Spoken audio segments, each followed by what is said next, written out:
Welcome back to another creepy and scary video. These creepy and scary videos might just have you question your entire reality, so you want to keep your head on a straight swivel. Enoch said that he's supposedly seen this, right?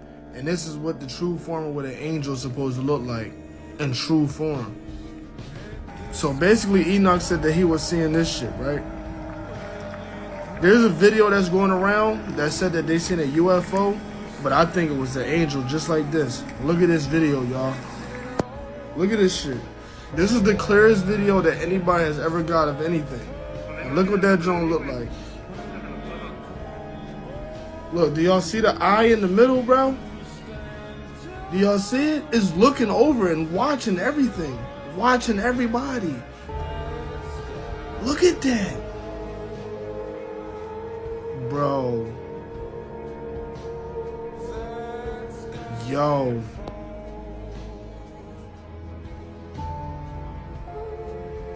Do y'all see that? What is going on in our world right now, bro? This is only the first.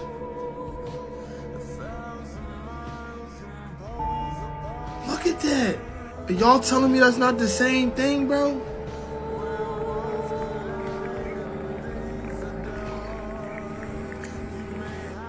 Look at it.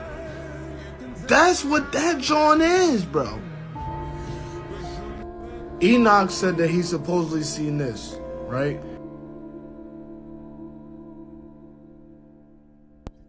Enoch and Ezekiel seen that. This angel is worse than Satan. The book of Enoch explained a group of fallen angels known as the Watchers, and what they did will shock you. I'll explain the worst of these angels at the end of the video, so stay until the end. There are 200 of these angels that fell. This angel is worse than Satan. The book of Enoch explained a group of fallen angels known as the Watchers, and what they did will shock you. I'll explain the worst of these angels at the end of the video, so stay until the end. There are 200 of these angels that fell, and here are a few of their names: Samyaza, Azazel, Armaros, Arachil, and Barakil. Now let me explain why these angels are so bad. Azazel taught mankind how to make weapons for war. This act alone resulted in chaos, even still to this day. But it gets far worse. The leader of these angels, Samyaza, is far worse than Satan himself. Here's why. Not only was Samyaza the one responsible for leading every fallen angel to sin, he also led a series of experiments with the other fallen angels. They created a series of twisted, disfigured beings with human DNA and animal DNA. This whole story is spoken about in the Book of Giants.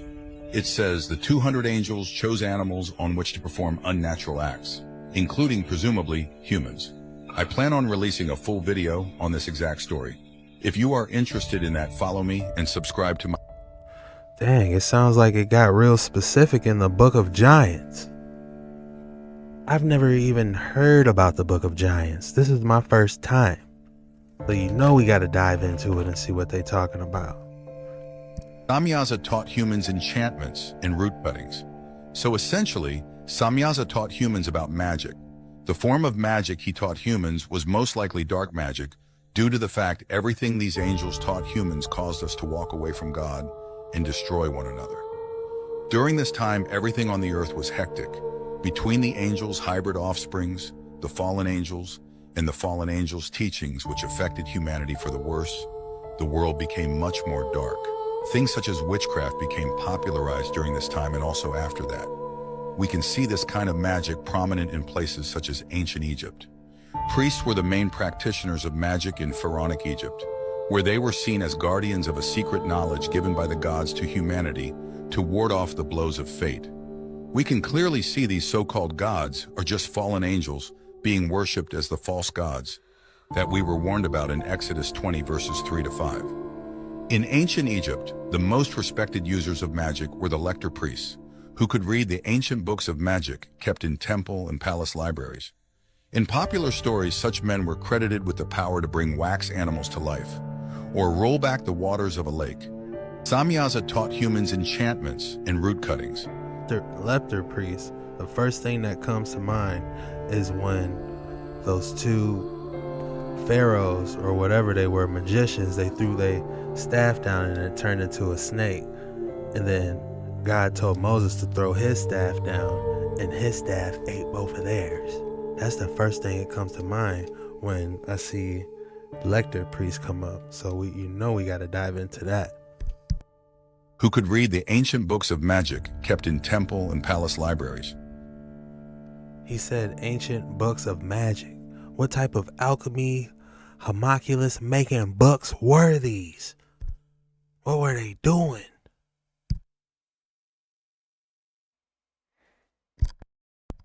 All right, let's see what 23 and 5 has to say.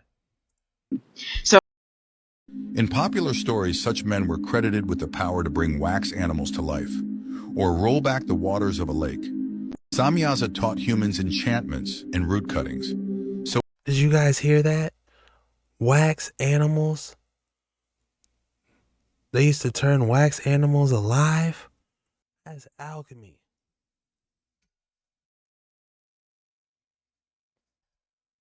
This is going to be a juicy one.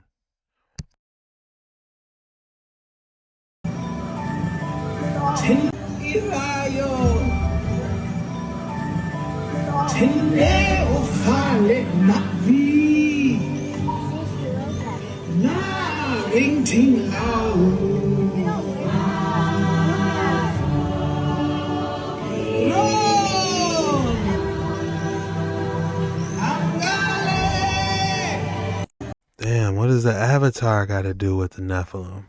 That's interesting.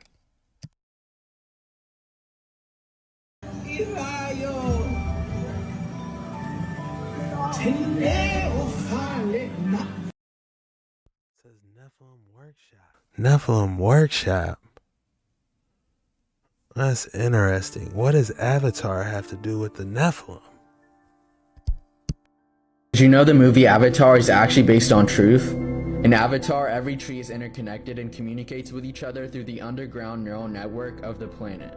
What we think we know is that there's some kind of electrochemical communication between the roots of the trees, like the synapses between neurons.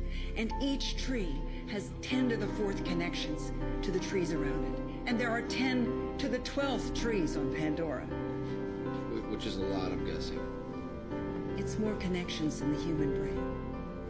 On Earth, every single tree and plant around the world is part of this interconnected organism that is constantly communicating beneath our feet. It's known as the Wood Wide Web, and trees actually use it to share data, upload their nutrients, and even trade those nutrients with other trees. Its main component is known as mycelium, which is a fungal network that bridges together different types of trees and plants. And weirdly enough, only 1,000 acres of this network contains the same number of connections as our human brain.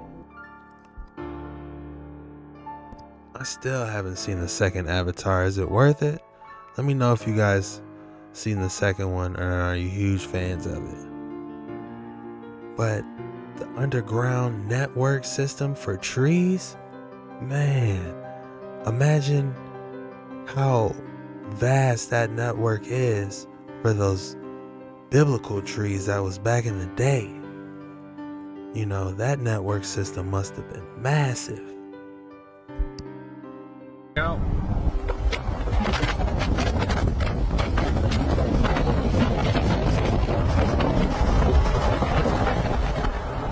Sorry, but in my 29 years of living, I ain't never seen some shit like that.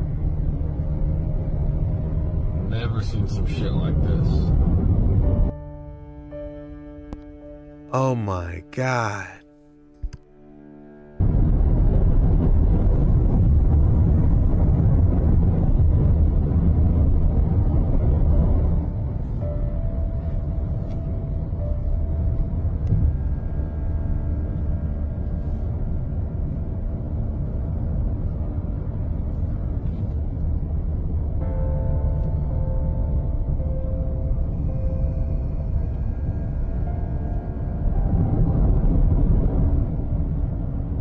Out.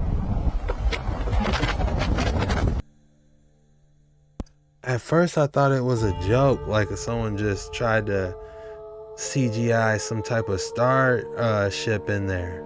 But no, that looks legit. You know, look how he got his phone hanging out. He was like, man, I gotta show somebody this. Look at this, y'all. I think it's some type of cloaking device or something. You know, they just got the temperature set off wrong. You know, the hue set too high. If you ask me, some type of cloaking device. Your guys' thoughts below on this. What is that? People said blue beam. They seeing this in Michigan. What? Do you ever sit and think about the ancient Egyptian gods and why they are all mixed with these animal-like form creatures and thought to yourself, what the hell is up with that? But you never really cared enough to investigate? I'm going to tell you exactly what that is, and your mind's going to be blown. Before you say, oh, another geographical history lesson. No, baby, we are not doing that. My name is Aja. I study the occult, the apocrypha, the book of Enoch, and all things spooky, religion, and just plain old mysteries. So I'm gonna let you know right now that this video is not like any other.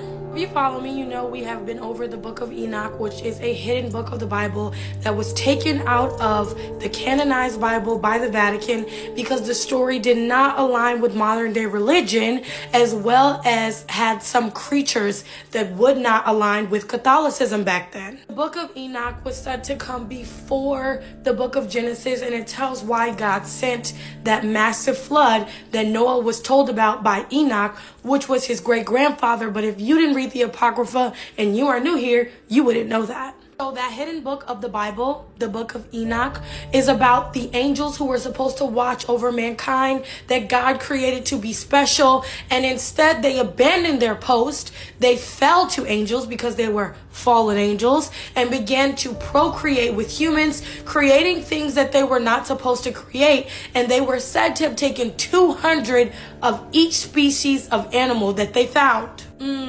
Almost like Noah taking 2 of every animal onto the ark. So when they took these 200 of each animal, they actually mated with them. And when they mated with them, they created offspring like sirens, Pegasus. That's why you have those big men bodies on horses. Please forgive me, I can't think of the name right now. Also experimented. Centaur. Creating 2 animals that they would put together. Again, this is in the Apocrypha, one of the books that were taken out of the Bible, and this made God very unpleased with the fallen angels, so he sent a massive flood. The great deluge was supposed to cleanse the earth of every impure thing that these fallen angels have created, and then, boom, let's skip ahead to ancient Egypt. Ancient Egyptian culture is very similar to ancient Sumerian culture, but what I'm about to tell you is going to blow your lid, so please stay with me. Look at some ancient Egyptian art, which what they were known for. They have beautiful artwork. They had amazing preservation of their history. So when you think about that statue, the Sphinx that's missing their nose, you got to think a little deeper, but I digress. Let's keep going. So if you look here, you have Osiris, Horus, and Anubis, one of the 3 main gods of ancient Egypt. And if you look here, one has the head of a bird and a man body. The other one has a dog and a man body. And there are many more that I can show you, but little do people understand that this is clear proof that we had a run-in with fallen angels. Here is an actual list of most of the ancient Egyptian gods that resembled half man, half animal. And when I tell you that each one of these is terrifying, even the first one is Hathor, which he had a cow head and a human body, and it goes deeper than that. But let me explain to you why this is significant in my story. So these watchers, they came to earth and they took women as wives. They taught them magical medicines, incantations, the cutting of roots and about plants. And this was like the origin of folk magic. And then they also started taking animals and mating them and crossbreeding them, thus creating these gods that these ancient Egyptians thought they saw. And when they talk about the birth of Anubis and Horus, they have these very detailed accounts of how these gods were born and what they were able to do. The story of Anubis, the gods of ancient Egypt, the one specific god Anubis, was that he was born from someone named Seth. And if you are unfamiliar with the Sethites and the Canaanites, they are also in the book of Enoch. Seth and Cain were the sons of Adam and Eve. They were twin brothers. Yes, and the Canaanites were said to be the sons of man, who the Sethites, which were the fallen angels' children, they mated, and these procreated into Nephilim, which were giants and every other thing. So if you think that ancient Egypt, these gods are not made from fallen angels, you need to wake up. I am going to do a part 2 because each god is different, and it also aligns with the ancient Sumerian text of the Anunnaki. So thank you for watching, and I hope to see you next time. If you enjoyed my content, please go follow me on my channel at MyAjaBay. That's at MAAJA Bay, where a new video will be dropping tonight at 7 o'clock. Thank you. Do you ever sit and think about the... Hey, that was a juicy one. That had all types of information.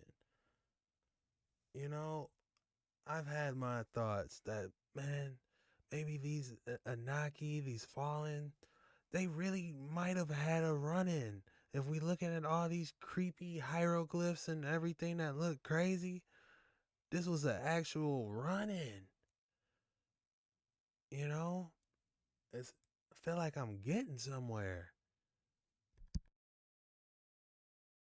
If I told you that we are literally all practicing the sins of the Watchers according to the book of Enoch. Now, if you followed my series, Enoch, Angels, and Aliens, then you know I've really challenged the idea of, were the Watchers even really the bad guys here?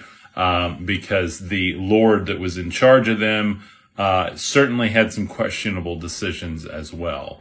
So when we look into the book of Enoch, specifically chapter 7, it says that these watcher angels taught their wives and families, which were the offspring of humans, they actually created their own hybrid line of angel-human hybrids.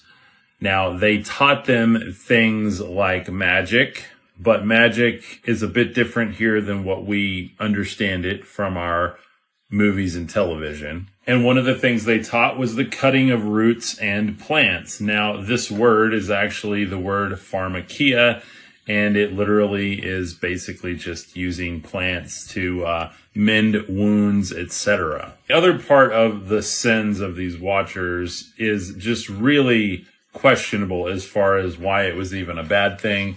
We're going to get into that into the next one. Let me know what you think. Is this an outdated scripture, or is it something we should look deeper into? If I told you that I definitely think it's something we need to look deep into. Moses is the only person in the Bible whom God personally buried, but no one knows where his burial place is to this day. The Bible says the Lord then hid the tomb, but why? Why would God Almighty hid the body of Moses? Because Satan was interested in Moses' body. He was interested because, as he does with everything else, he wanted to use it to move the people of God into idolatry. If the location of the body and grave of Moses was known to the Israelites, they would have turned it into a shrine. Today, people would still be finding their way to that grave. They would have erected monuments at the site and turned it into a commercial shrine. It would have been a site of sinful adulation. It would have all been about the powers of Moses and not about God.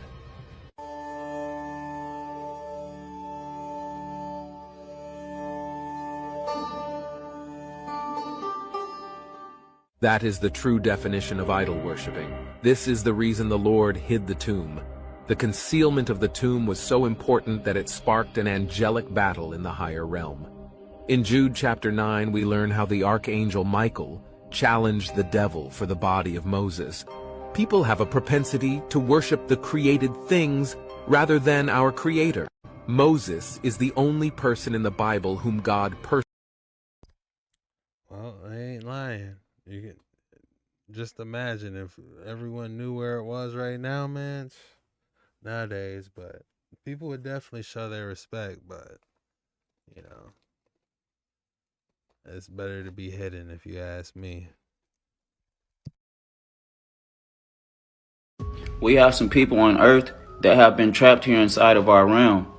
And no matter what they do, they cannot ascend to the next state of consciousness. These people are called the Watchers. They would sit over humanity and watch their every move. They would also be called jinns or genies. Now they know that they are trapped here in this world, and their whole mission is to bring down as many as they can with them. As you begin to succeed in life, you will notice that you will always have struggles. And majority of the time, it's usually these people that is watching you. They are watching your every move, and they are waiting to bring you down with them. As I make these lectures and help people grow, it's always somebody in the comments spreading negativity. This is a perfect example. They hate to see other people grow because their growth is limited. And they will roam the earth, manipulating the minds of the gods and the goddesses.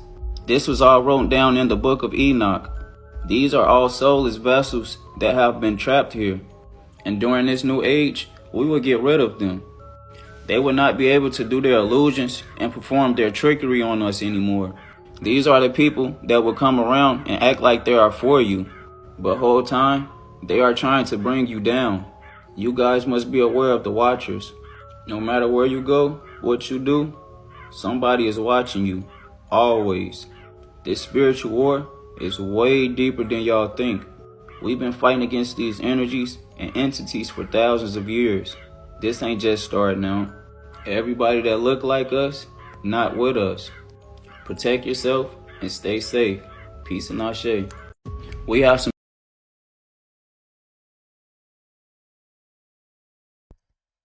Yeah, man, you gotta be careful out here. You gotta keep your head on a straight swivel. Let's go. Hit that like and subscribe button, man.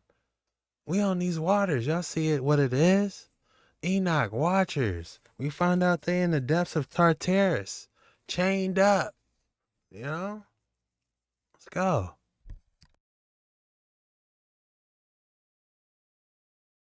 The story of the Watchers is told in the book of Enoch, which is not part of the Bible canon. According to the story, the Watchers were angels who were sent to earth to watch over humans.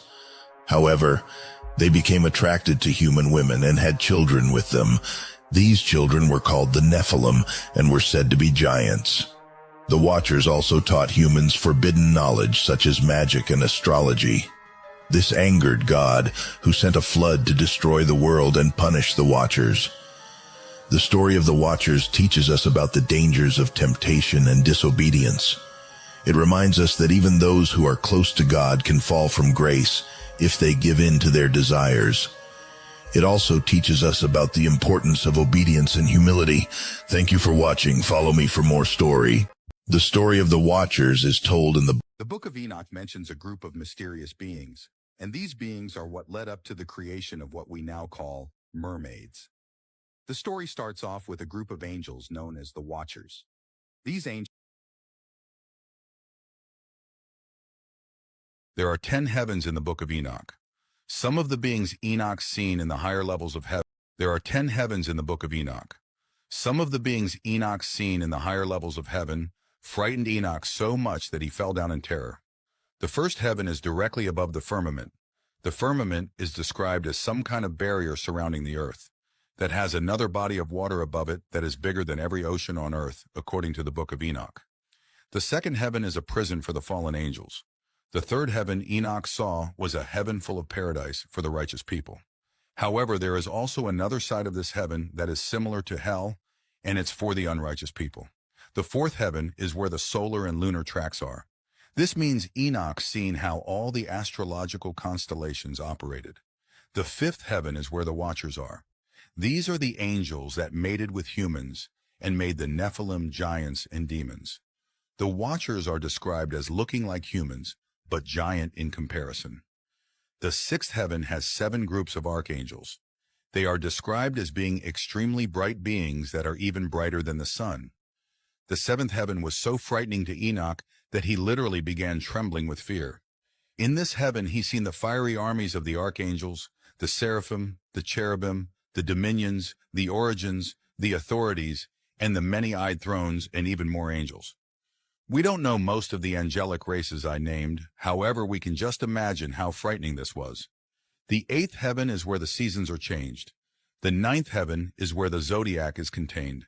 And the 10th and last heaven has God himself present.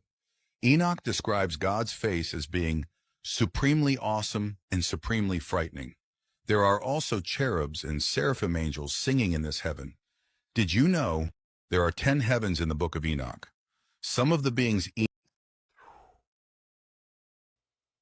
Terrifying and magnificent at the same time would probably be an understatement.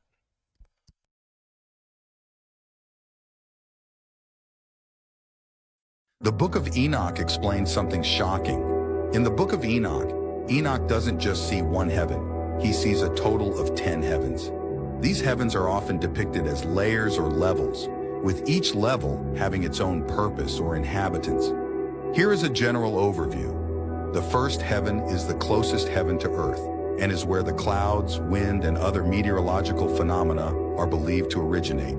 The second heaven is described as the realm where the celestial bodies, such as the sun, moon, and stars, are situated and move in their courses. The third heaven is perhaps the most popular depiction of heaven, a place of paradise and inconceivable beauty and peace. The fourth heaven is where the sun and moon are placed when they are not visible in the sky. The fifth heaven is associated with various celestial beings, such as angels, who praise and glorify God. The sixth heaven, in some interpretations, is where the 7 archangels reside, each overseeing different aspects of the cosmos. Seventh heaven is where divine mysteries are revealed. The 8th, 9th, and 10th heavens are the highest heavens, with the 10th heaven having God's throne. It's important to note that the Book of Enoch exists in several versions and translations, and interpretations of its contents can vary widely. The idea of 10 heavens and their specific characteristics is not universally accepted among scholars and religious traditions. However, the Book of Enoch explains something shocking. Samyaza taught humans in the Bible tells us the Book of Enoch explained a group of mysterious creatures that fallen angels created. Today, that's what we'll be covering in the Book of Enoch. You see, the Nephilim giants are not the only hybrid beings that were created. There were also mysterious crossbreeds between animals and humans. Let me explain. The Book of Enoch mentions how the 200 Watchers experimented on humans and animals to create monstrous hybrid beings. The book reads, "The 200 angels choose animals on which to perform unnatural acts, including presumably humans. 200 donkeys, 200 rams, 200 goats, 200 beasts. From every animal, from every bird for miscegenation. The outcome of the demonic corruption was violence, perversion, and a brood of monstrous beings. They defiled, they begot giants and monsters." Now, as we can see, the Book of Enoch referred to giants and monsters, meaning there were several different hybrids created during this time.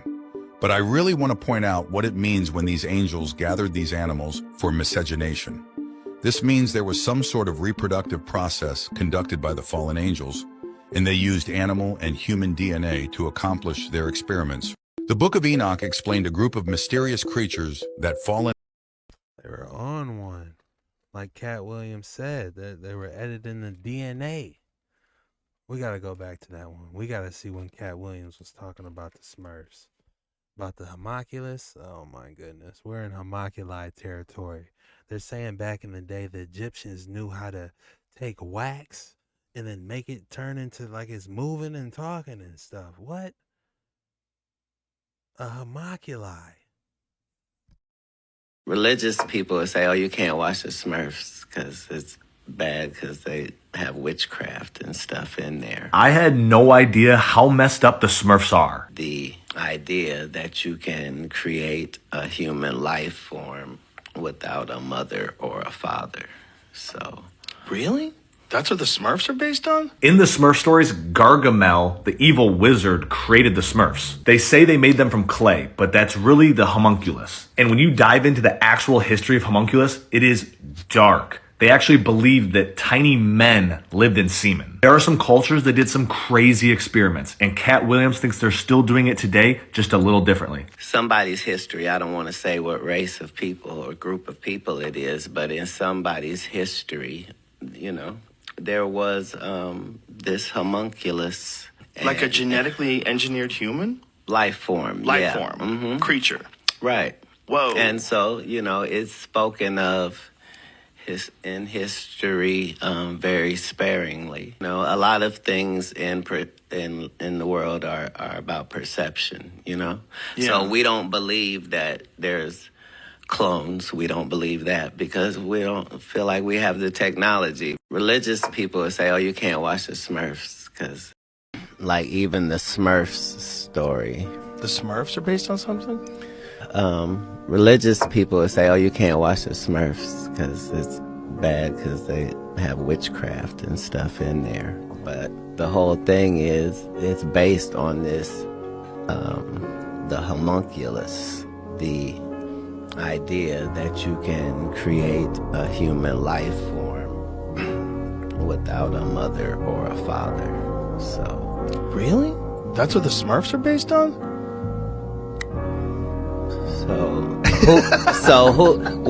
What two Smurfs do you think got together and had Smurfette? She was the only female of the Smurfs, so. It's a good question. Well, it's not a question in the Smurfs. They tell you that Gargamel made Smurfette. Why should I know if I die? There's no reason for it to let Like even the Smurfs story. If that's the Smurf story, then what about the Powerpuff Girls? Have you heard of the conspiracy theory about Rainbow the Clown from the Powerpuff Girls? The episode is called Mind for a Change, and when Rainbow the Clown is at a party, he gets into an accident that leaves him covered in bleach, basically turning him into Mr. Mime. His new alter ego touches everyone and everything, robbing Townsville of color, leaving everyone to show their former selves, like literally everyone stays at a standstill and loses their voice. And the theory is that this episode is actually about SA, which is why people lose their happiness and their voice when they're touched by Mr. Mime, which explains why the girls still beat the living crap out of him even after he apologized. Yeah, the Powerpuff Girls got a couple conspiracy theories as well, but I was looking for someone talking about the homunculi. Like, what was the chemical X they used to create the Powerpuff Girls? Was it some type of nuclear? I don't know, man. This might be a new one. I might have to start making my own little TikToks, you know? Right now, you shut up! So you mean to tell me my sleep paralysis, my dreams, my daydreams, whatever, this whole time I'm seeing angels? I'm scared right now, you shut up!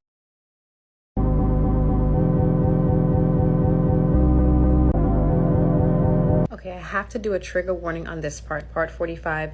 We are going to talk about one of the things that when the Fallen has taught people. There's a lot of political debate behind this. That's not what we're going to do here. I'm just going to explain to you. So the last Fallen was apparently the one that was a serpent in the Garden of Eden. So now let's go to the fourth one. This one's name is Penimui. Now he taught the children of men the bitter and the sweet. Sounds good, right? Let's keep going. He taught them all the secrets of their wisdom, and he instructed mankind in writing with ink and paper, and thereby many sinned from eternity to eternity until this day. So pen and paper also was not for us? So it wasn't just makeup, huh? Let's continue. For men were not created for such a purpose, to give confirmation to their good faith with pen and ink. For men were created exactly like the angels, to the intent that they should continue pure and righteous, and death, which destroys everything, could not have taken hold of them. But through this, their knowledge, they are perishing, and through this power, it is consuming men. So shout out to all the people who were like, Enoch didn't write that book. We weren't supposed to write anything, right? Pen and paper wasn't supposed to be here. Why? People weren't supposed to die. So if you live for eternity, what do you need to write down? Just tell them. Tell them your history. Talk to them yourself. If you live for forever, you never have to write anything down. Right? Or is that just... Okay, let's keep moving. It said there, we just read it, that people, men, were created just like the angels. What does that mean? You're never supposed to die.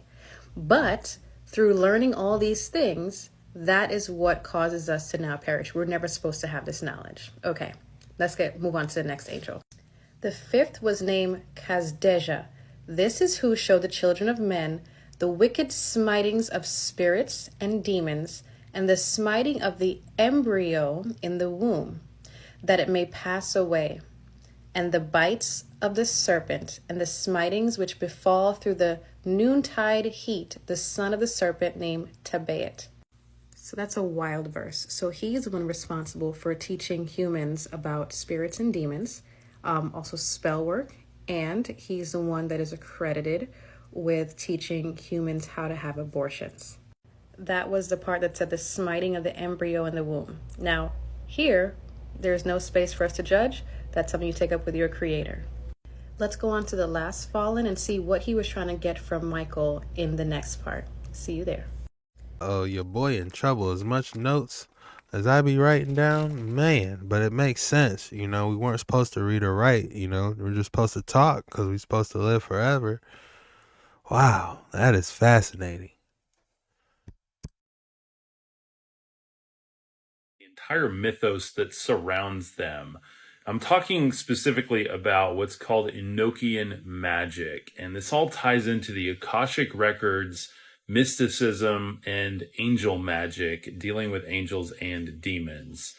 Now, the Book of Enoch is literally full of esoteric data that helps us better understand what this belief system actually was at one point. In chapter 15 of the Book of Enoch, the Lord says to Enoch, "Go and tell the watchers that ye should intercede for man and not man intercede for you." See, what was happening here is that the watcher angels were going through Enoch to beg forgiveness from the Lord. All because at one point in time, they were believed to be physical enough to create offspring with humanity. If you haven't seen a crazy video today, then this will be that video. When God kicked Satan and his angels out of heaven, the Bible says that God chained some of these angels under the Euphrates River. When this river dries up, the Bible says that these angels will be let loose from underneath this river to wipe out 1/3 of mankind. But that's not even the crazy part. And this man was in that same location the other day, and he caught a recording of what he thinks are those fallen angels. Check this out and let me know what you think.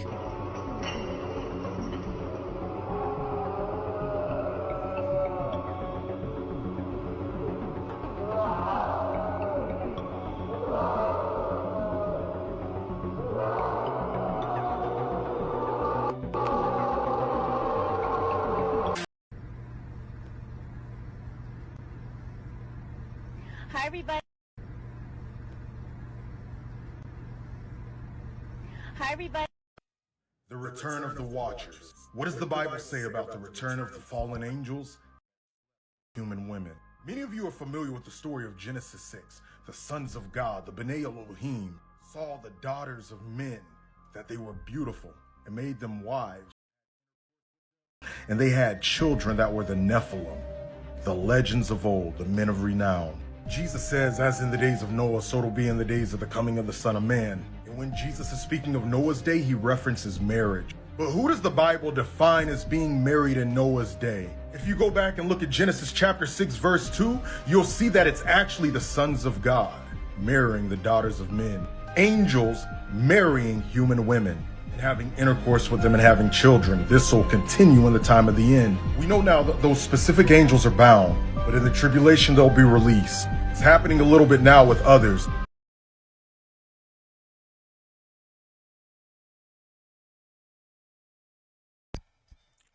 So these are all biblically accurate.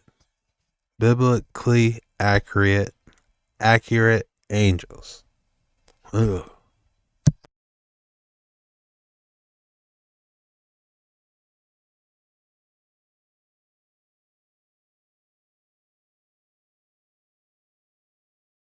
You will not believe. Who are the Watchers? Let me explain. The Book of Enoch describes the Watchers as heavenly beings who were originally assigned to watch over humans on earth. However, they came down to earth and married the daughters of man because of their beauty. They had kids with them called the Nephilim, taught humans how to use weapons, build fires, and use sorcery. The Nephilim were giants who went around destroying everything, and the teaching of weapons and warfare led to great bloodshed. The leader of the Watchers was the angel Samyaza. The Book of Enoch also lists another 199 Watchers, such as Barakiel, who taught humans astrology, Gadriel, who taught humans the use of weapons, and Chezekiel, who taught humans meteorology. Who are the Watchers? So what does the Watchers race of fallen angels have to do with Noah and the flood? Welcome to part 8 of Watchers and Mount Hermon, and what we're really missing in our biblical and scriptural accounts of the beginning of time and why it matters for the end of time. So the movie Noah with Russell Crowe actually got a lot more right than we want to believe. It caused a lot of controversy, but several of its depictions were actually more accurate to Scripture. Genesis 6, 1 through 22, man began to multiply on the land, and daughters were born to them. The sons of God saw that the daughters of man were attractive. They took as wives as they chose. Then God goes to Noah later on and tells him to build an ark so that God can wipe out the children, these unholy union children, the Nephilim, and begin to reverse what they did on Mount Hermon. Angels created demons. These are the most mysterious angels in the comment or its task. Oath. Most likely refer angels created demons. These are the most mysterious angels in the book of Enoch. Now, no matter if angels created demons, these are the most mysterious angels in the book of Enoch. Now, no matter if you're a Christian who isn't so sure about the book of Enoch, the book of Enoch literally explains the fallen angels that are in the book of Genesis. These are the angels I'll be talking about in this video. In this video, I'll explain the full history of the Watchers, so stay tuned while we go on this ride through the book of Enoch. Here's a basic rundown of who the Watchers are. The Watchers are a group of angels in the book of Enoch, and they reside in the fifth heaven. And if you are confused as to why I said fifth heaven, it is because the book of Enoch describes 10 different levels of heaven. If you'd like a separate video on the 10 levels of heaven, comment 10. Now let's get back to the Watchers. There were a total of 200 Watchers tasked to watch over humanity. The Watchers' name mean the sons of heaven, and their name can also be translated to the sons of God. These beings are described in great detail in the book of Genesis, which we'll touch a bit. But I want to mention a very interesting comment I seen on one of my other videos. Someone asked if the Watchers could be the monitoring spirits known in Christianity. This is a very good question, since the Watchers are a class of angels that watched over humanity, and monitoring spirits are known as spirits tasked to watch and document humanity as well. Let me know what you think in the comment section below. Now let's look in Genesis, where the story of these fallen angels is described in more detail. Genesis 6 verse 2 mentions how the sons of God took human wives. These angels and human women had children, and their children were known as the Nephilim. These offsprings of the Watchers and human women were giants. Check out my video I made about these fallen angels' offsprings here. Now we have to go back, so you understand just how terrible this union was. It is forbidden for angelic hosts to co-create with human beings. So here's what the leader of the Watchers said to the other angels. I fear you will not indeed agree to do this deed, and I alone shall have to pay the penalty of a great sin. And they all answered him and said, Let us all swear an oath, and all bind ourselves by mutual imprecations not to abandon this plan, but to do this thing. Then swear they all together, and bound themselves by mutual imprecations upon it. 1 Enoch verses 3-5. I want to briefly explain the leader in more detail than I ever have previously. His name is Samyaza, and many believe this angel is actually Lucifer written in a different story because of how similar their story is. Let me explain. Firstly, Samyaza and Lucifer are both known as the angels who caused the angels to sin against God. Secondly, both of these angels are said to be the most powerful amongst their peers. Ironically, Lucifer's original angelic name is Samael, which is very similar to Samyaza, which is something I wanted to point out. Now let's dive into what the Bible has to say about this. Let's go back to Genesis, where it says, "The sons of God took wives upon themselves." Notice how in that verse it doesn't mention Lucifer. So these are a completely different class of angels that the book of Genesis is referring to. This verse is most likely referring to the Watchers in particular. This is more likely the case because remember what the Watchers' name means. Their name literally translates to the sons of God or the sons of heaven. So I personally believe that verse explains how the Watchers found human women attractive and then took wives for themselves. Since the Bible never mentions Satan himself mating with humans, Satan only deceived humans. Also, there are several races of angels, even in the book of Enoch. The Watchers are actually not as powerful as the other races, but they hold a bunch of significance in the book. Let me explain. And I'll also explain how these angels created demons. First, we must cover the unnatural acts Watchers exploited humans to. Not only did the Watchers make the Nephilim, the Watchers also taught humanity a series of heavenly secrets, forbidden knowledge, and false religions. This is why certain beliefs are known as the doctrine of demons. Beliefs such as astrology, witchcraft, and other forms of magic the Bible forbids were taught by fallen angels. The Watchers also created demons. This is because God cursed the Nephilim and sent the great flood to destroy them. Thus, the spirits of the deceased Nephilim became what we now know as demons. The women who mated with the Watchers were also cursed, doomed to become sirens. I've mentioned the Watchers and all they did collectively, but now it's time for me to describe the particular Watchers and their involvement in the downfall of humanity, and even the downfall of the sons of God. As I've mentioned, Samyaza is the leader of these angels. Samyaza, single-handedly, is the reason why the Watchers turned against God in the first place, similar to Lucifer. Samyaza simply wanted to do whatever he pleased.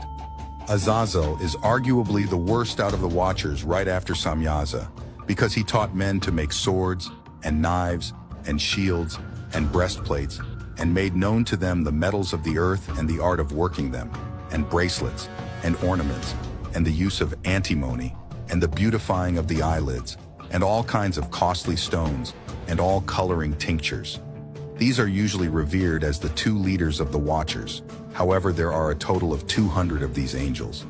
The leader of the 200 Watchers taught enchantments and root cuttings, while Armoros taught them how to resolve enchantments. Barakijal taught astrology, while Kokabel shared information on the constellations.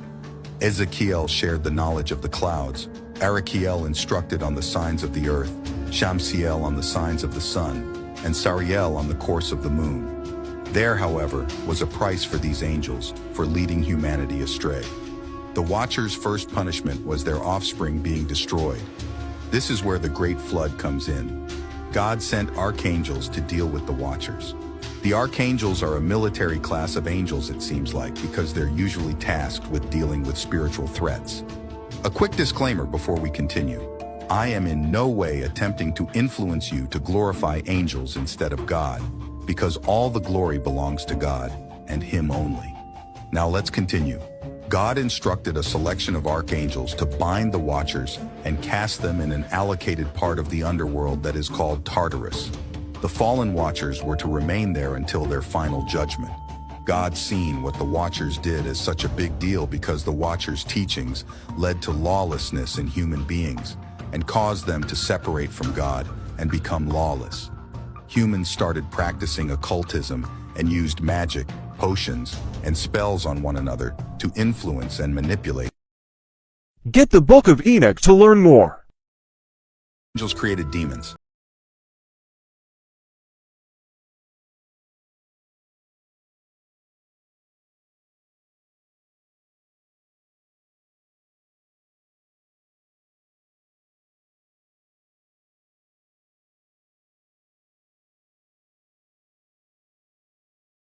As we continue our series on the Book of Enoch, we are getting into the sixth heaven, or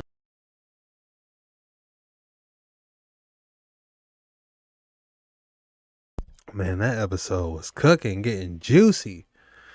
He said, I'm not trying to glorify the archangel. All glory goes to God. Let's go. You know, we gotta get to know him through his son. We got to.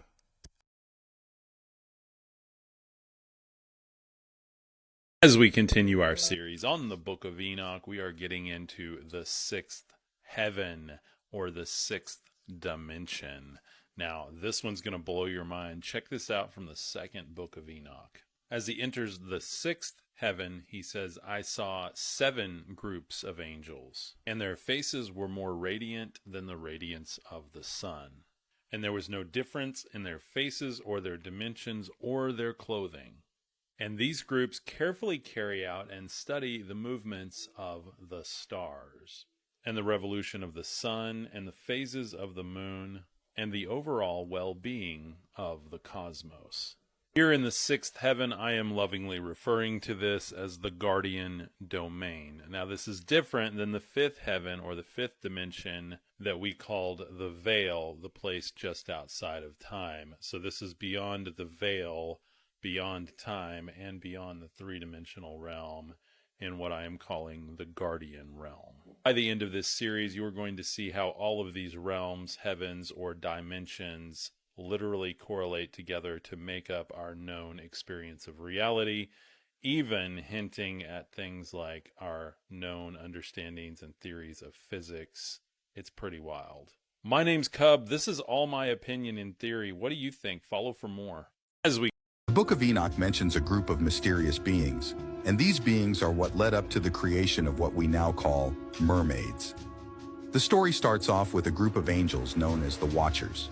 These angels came to Earth and mated with human women, and this unholy union resulted in the biblical giants we know about in the Book of Genesis. Check out my full video explaining the Watchers here if you're interested. However, the Watchers, the Nephilim, and the women that mated with the Watchers all paid a price for this unholy union. The Watchers were bound in a place known as Tartarus. The Nephilim were destroyed in a great flood, and the women who mated with the Watchers, well, they were cursed to become mermaids. Tartarus? Like Tartarian Tartarus? What?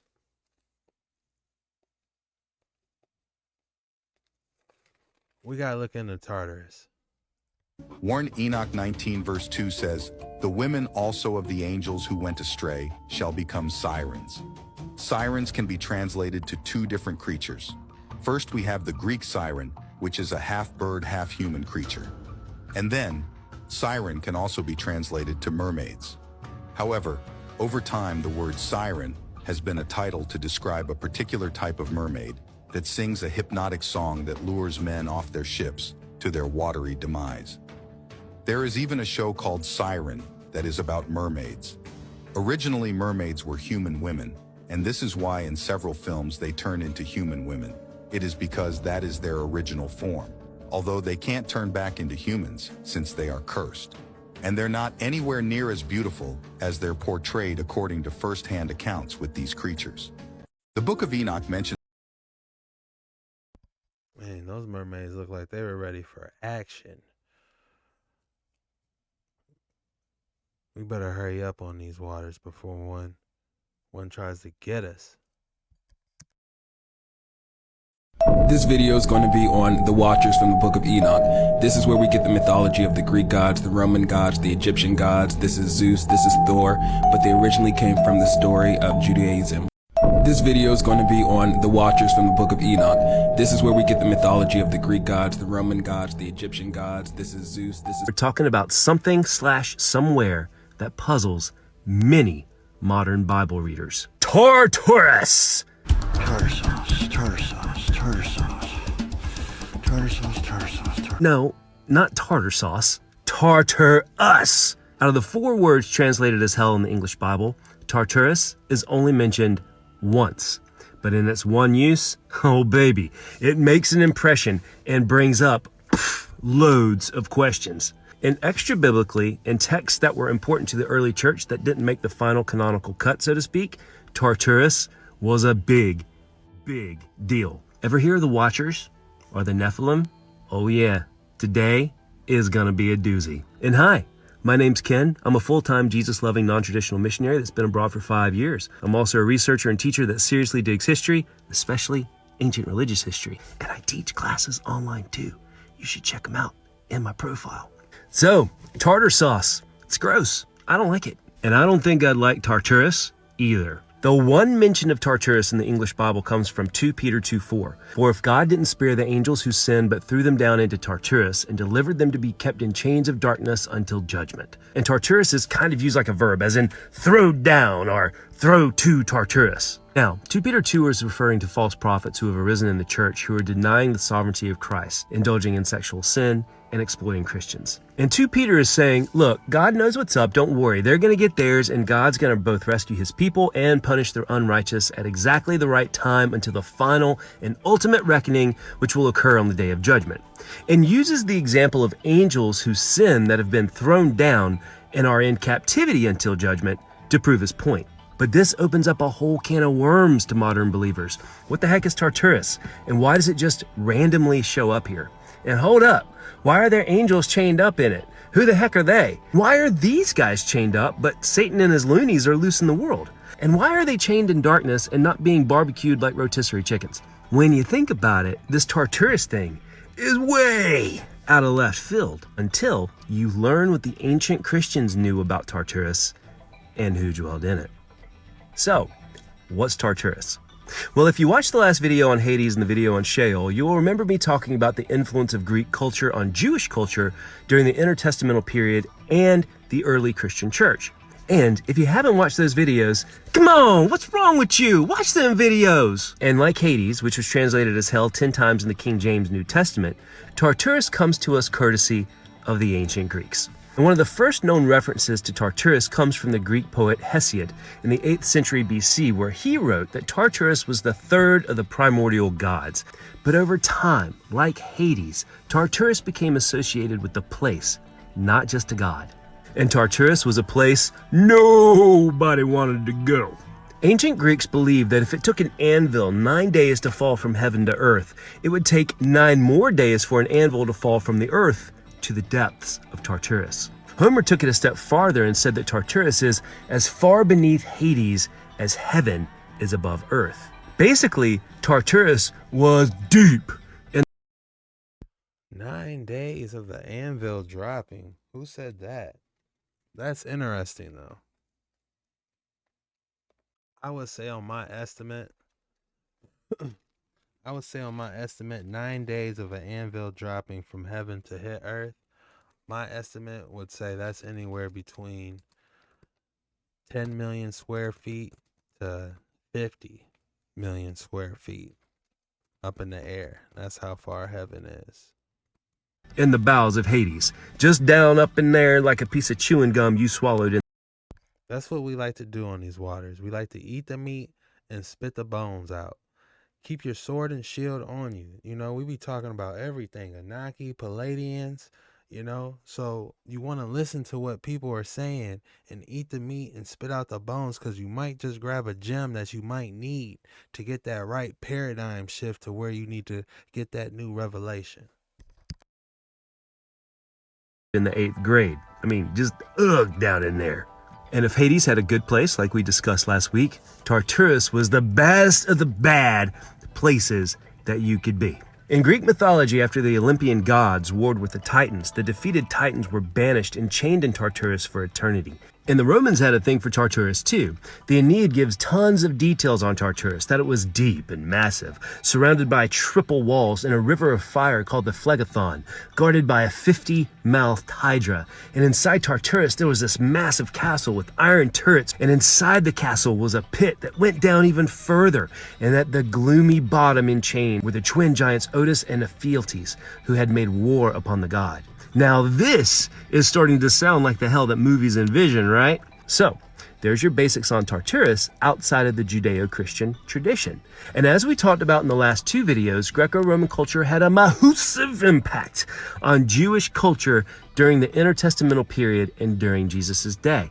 This is historically undeniable. And this shows up in the Greek translation of what we call the Old Testament, the Septuagint, which was the version of the scriptures that formed the basis for the early church. In the Septuagint, the word Tartarus shows up in Job 40:20 and 41:24, which in our Old Testament now shows up as Job 40:13 as imprisoned in the grave, and 41:31 as the deep, as the verses are numbered different in the Septuagint. Greek translators use the word Tartarus to describe a deep, dark place in the earth. But extra biblically, in the book of Enoch, dated between the 3rd to 1st century BC, which was crazy popular during the intertestamental period and among early Christians, it says in 1 Enoch 20 that God put the angel Uriel in charge of the world and of Tartarus.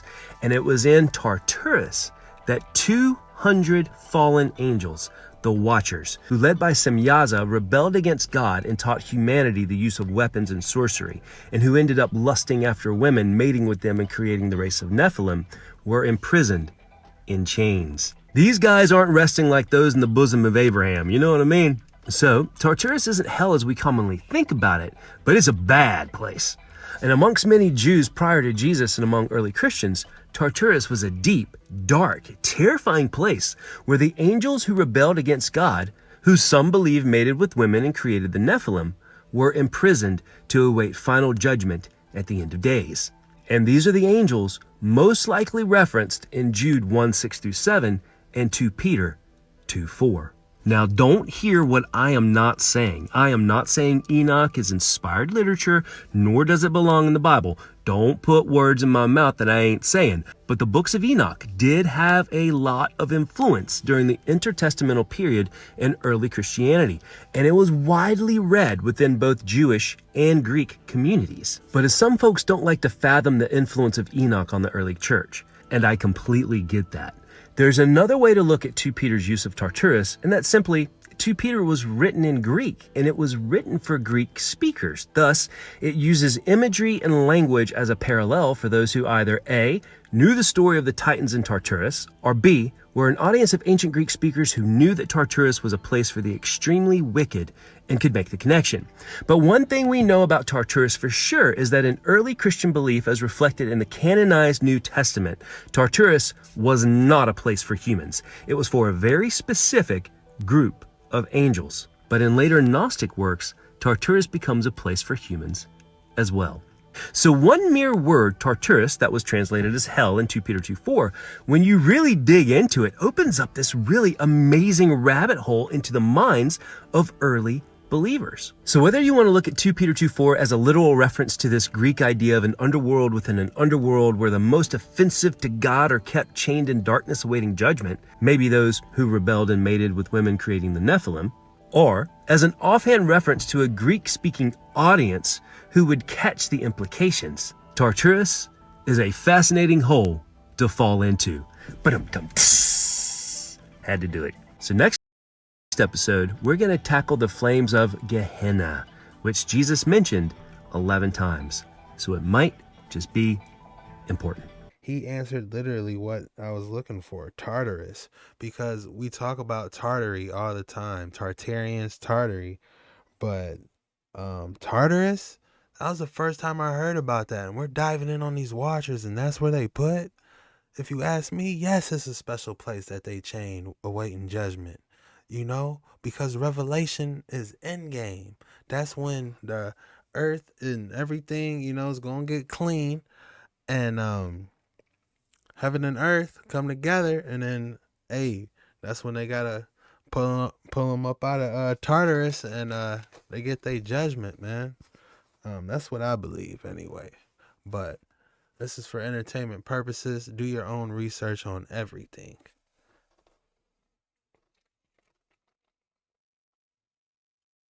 But I am interested in the flames of Ganesha that he spoke of.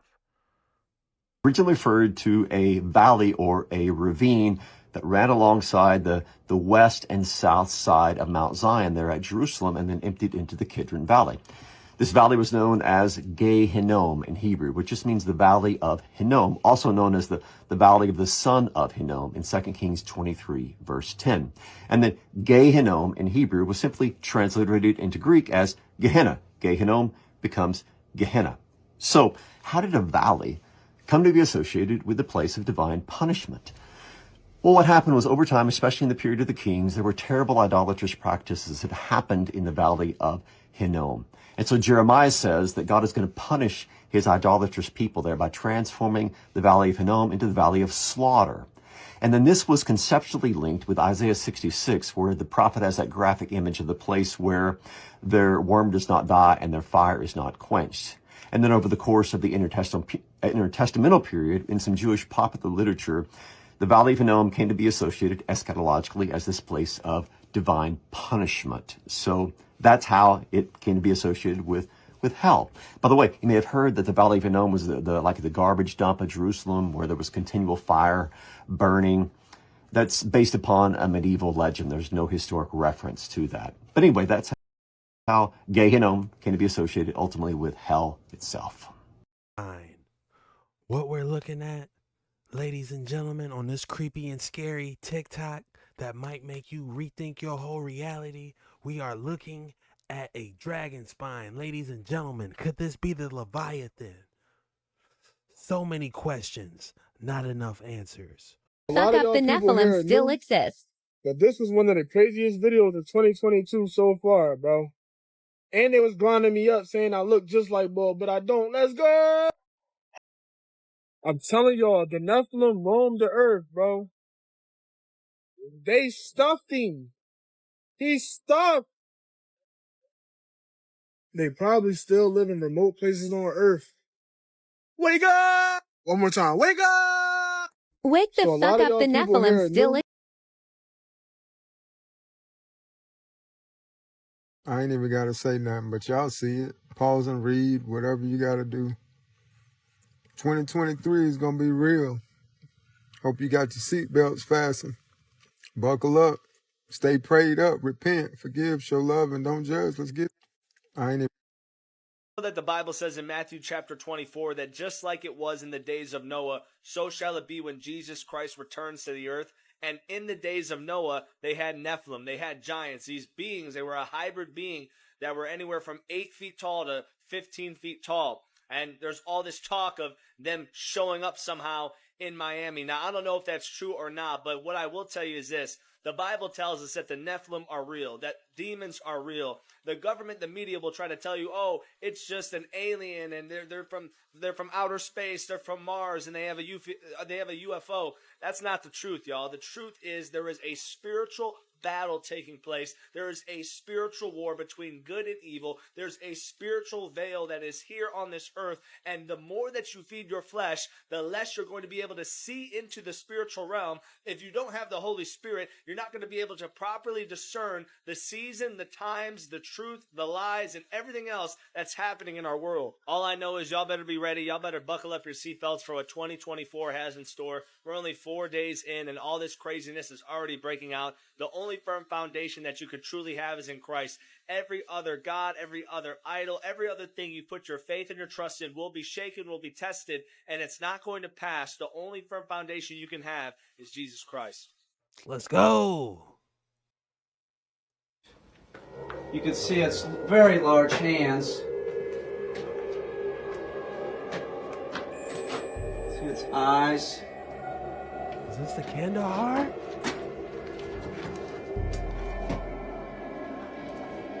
It clearly is a male. You can see right there. This is the front of the Sasquatch, and then you can see it's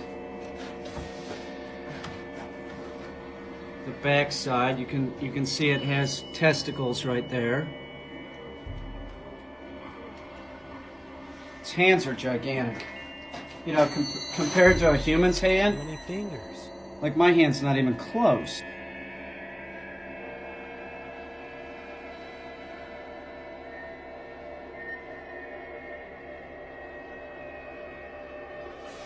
Is that snow on it?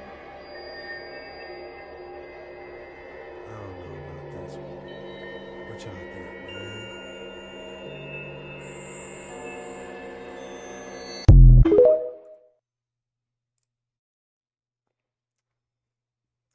That one was a little suspect. I don't know. It's like they snatched them out of the snow. Was that cotton or was that actual snow still on them? I don't know. Some people in Northern Europe were surprised when they found a very strange rock. I don't know what kind of stone it is. Some people in Northern Europe were surprised when they found a very strange rock. I don't know what kind of stone it is, but its color is very similar to flesh and blood. Legend has it that it is the flesh of petrified giants. Because it was not suitable to exist in the New Age, God destroyed them, and they turned to stone. These rocks look nothing more than chunks of meat. Not only that, people also discovered rocks with strange shapes, such as human faces and bodies. The mountains look like human muscles. Do you believe there are giants turned to stone in the world? Some That kind of makes you think of that Moana movie, like how she laid down and turned into a mountain. Hey, for entertainment purposes, don't come for me. I'm just saying. The pieces is adding up. As the kids say today, the math is mathin'.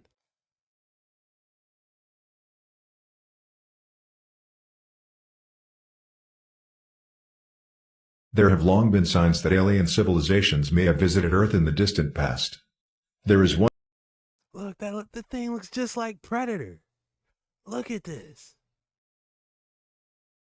potential piece of evidence, known as the Rhodope skull, that has been catalogued by some researchers as the final evidence of extraterrestrials on Earth. There are many reasons why scientists refuse to acknowledge the existence of extraterrestrial beings on Earth, but the most cited reason is the absence of physical bodies or remains. However, this reasoning often creates a deadlock situation because almost all the evidence is rejected, or even if it isn't, it will disappear before the public is interested. Such is the case with the alien Rhodope skull, a fascinating relic that has never been seen before. This skull was found in the Rhodope Mountains in Bulgaria by a man from Plovdiv, a city located 150 kilometers southeast of Sofia.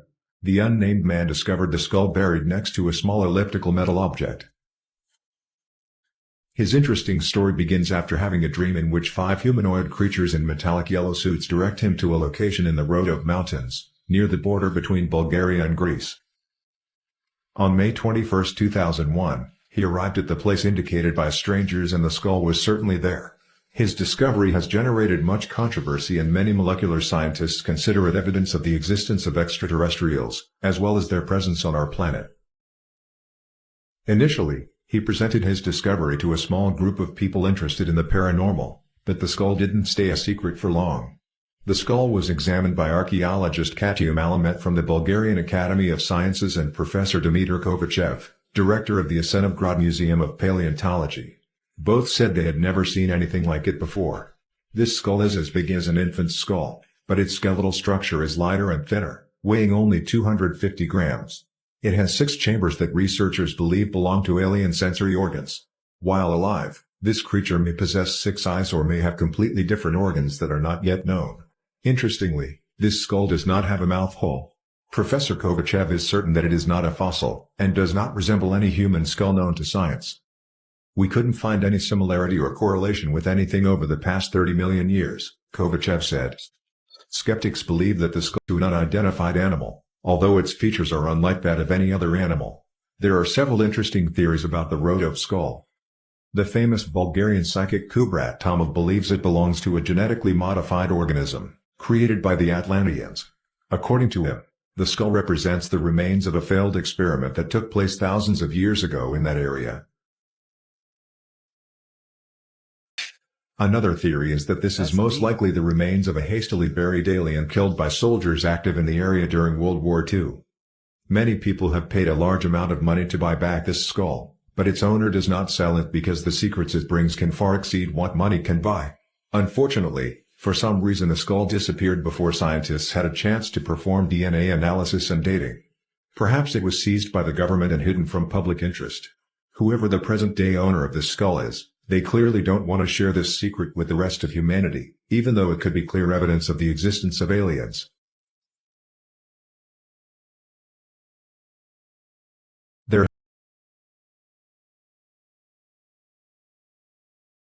Guys, your thoughts on that skull? Was it real or was it cap?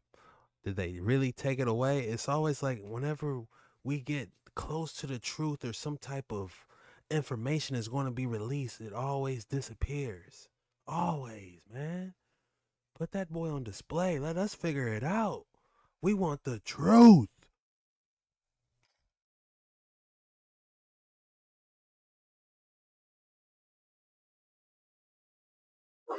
Bro, look at that. It's a whole head backing underwater. That shit is crazy. Bro, look at that. It's a whole head backing underwater. That shit is crazy.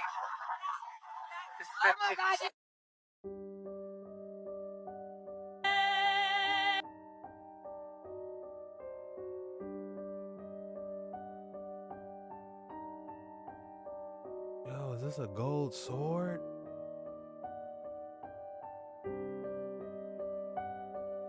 Yes, it is. Ah, that's tight. I want this sword.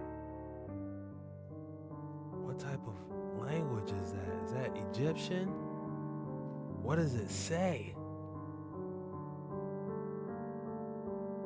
Oh, wait. Used to. Damn, that looks tight.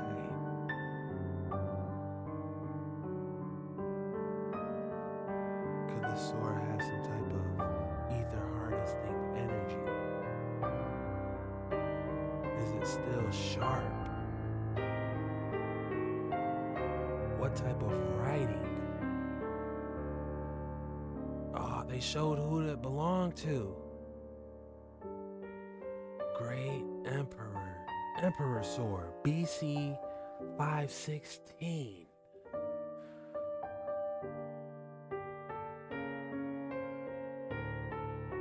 How did they get this sword is the question.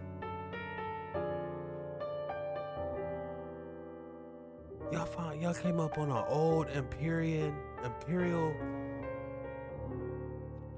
golden sword. Just dropped in your lap, huh? Probably worth a couple million. This sword is probably worth a couple million. Pure gold at that. One of the gemstones is knocked off, but it's still nice. I would love it. I would love to have it. That's the dude. This is who owned it. Probably used more for ceremonials than anything.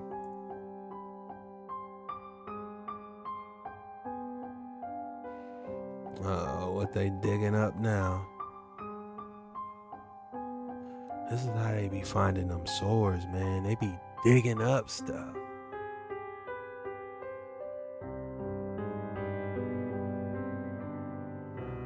Oh, that's liquid coming out of the sarcophagus?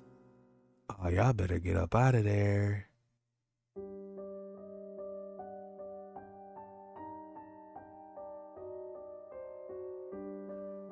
What is going on?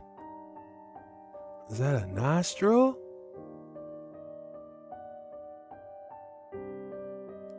That is weird.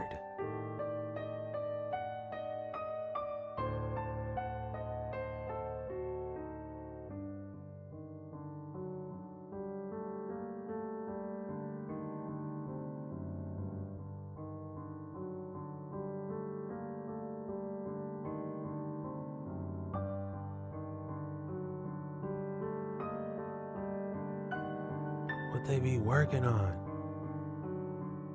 Carving these behemoth giants. Look at the way these That's my boy. Could these be giants frozen in time in Antarctica? Because there's no way I can see any man carving these behemoth giants. Look at the way these divers are dwarfed side by these behemoths. Now, could these behemoth giants be real under the icy waters of Antarctica? Yes, it could be real. And look at the way the eyes look like they were plucked out of his sockets. Why would anyone do that to a statue?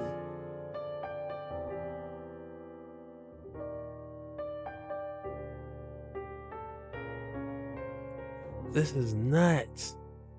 In Antarctica, they doing this?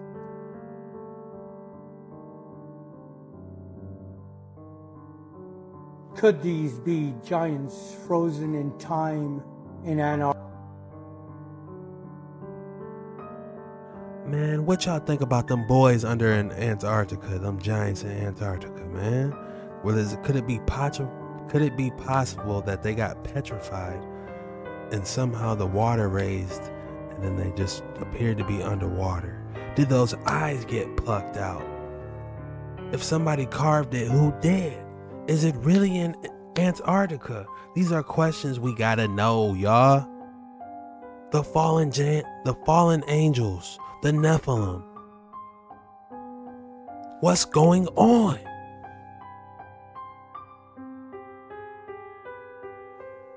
Man finds exit on ice walls to the outside lands.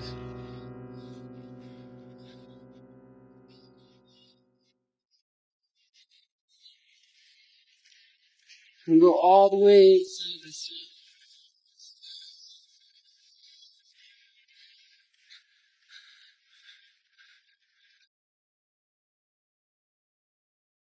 We need a part 2 of this. We gotta see where this leads.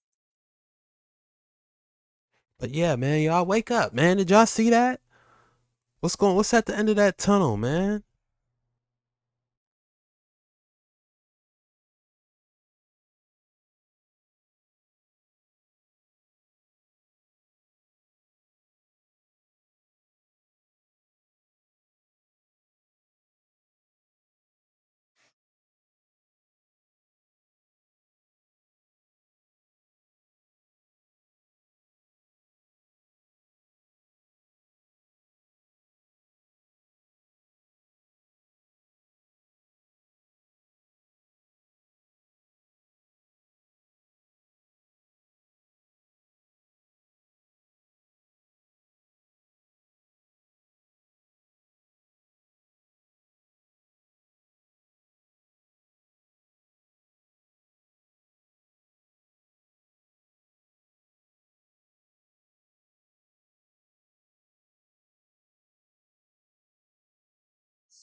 Oh yeah, this is good information right here. This might be the real deal on this video, y'all. Timestamp this. This is the real deal right here.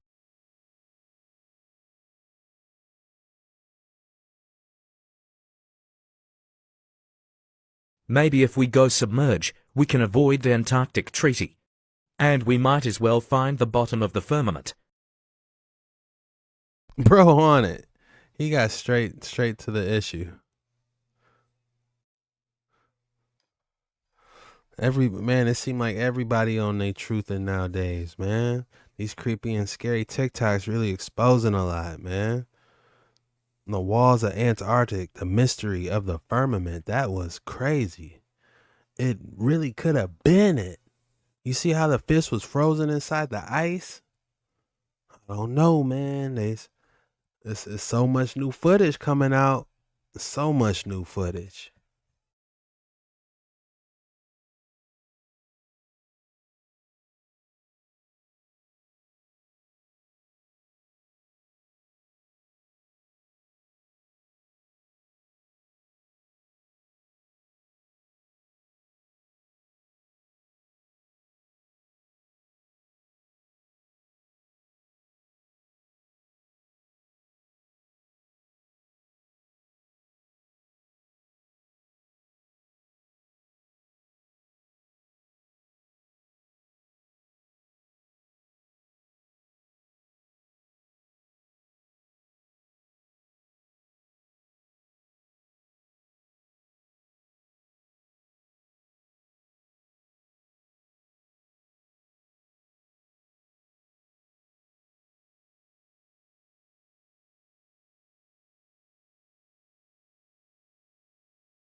Hold on. That may be a portal.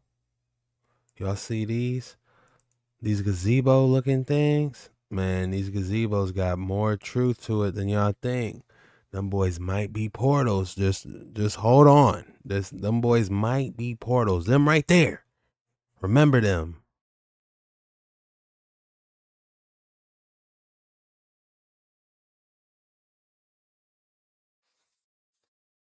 Gateways. Stargates. What y'all know about stargates, man? Look at this castle. There's no way. What was that? What are these creatures? Hold on, they showed us some straight creatures, y'all.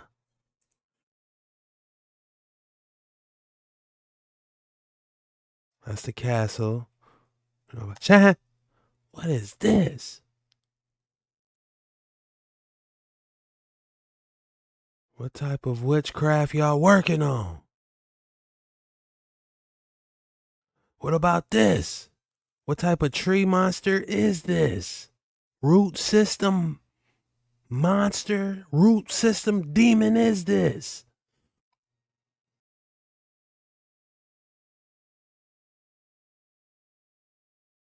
This was a storage. This is probably a energy generating building, and this was where all the ions got magnified within it, and it contained the ether.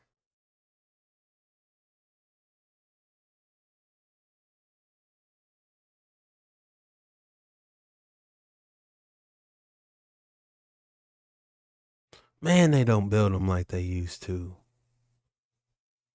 Man, that's wonderful. I love seeing stuff like that. That's beautiful. I love this too. I love that. All these scenes are great. The mystery.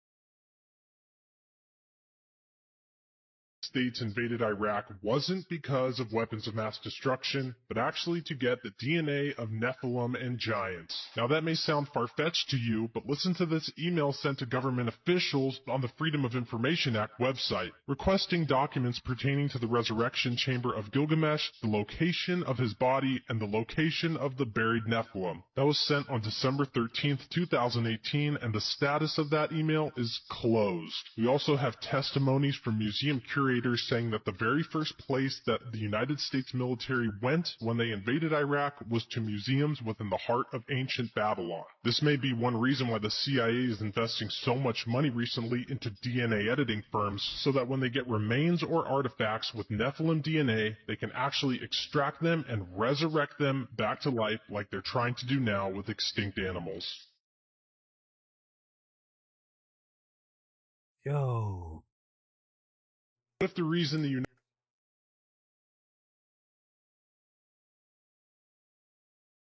What would be the exact process for them to resurrect them? How could they even do that? You know, what technology would let them edit the DNA to even do something like that? Like on some Jurassic Park / Nephilim. How crazy would that be? You got Jurassic Park, but they are Nephilim. That is nuts.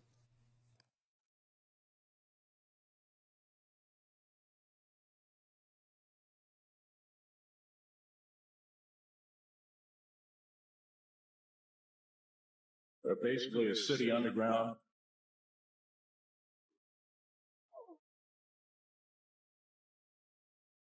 Now there are 131 active deep underground military bases in the United States. There's 1,477 of them worldwide.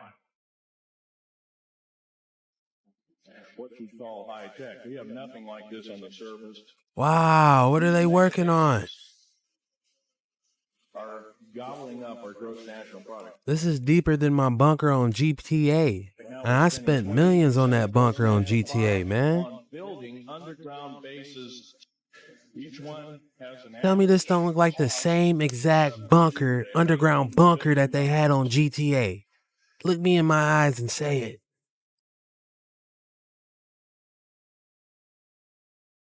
And the black budget is dead wrong.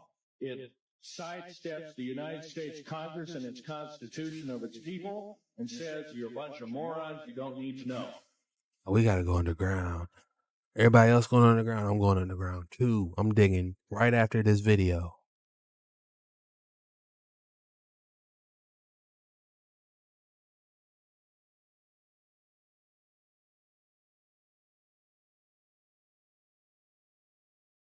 You gotta keep your head on a swivel, boy. I'm telling you, they out here. You gotta keep your head on a swivel out here. It would take a year to 2 years to build each one, and now they're capable of building a couple of them a year.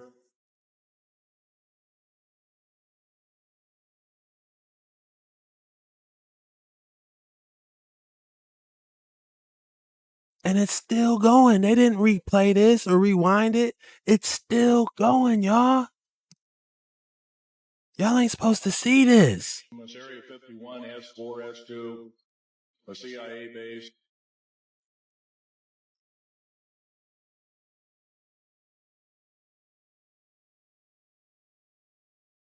The high-speed railways, the magneto-leviton trains, they connect. They don't want y'all to know this. Military bases within the United States.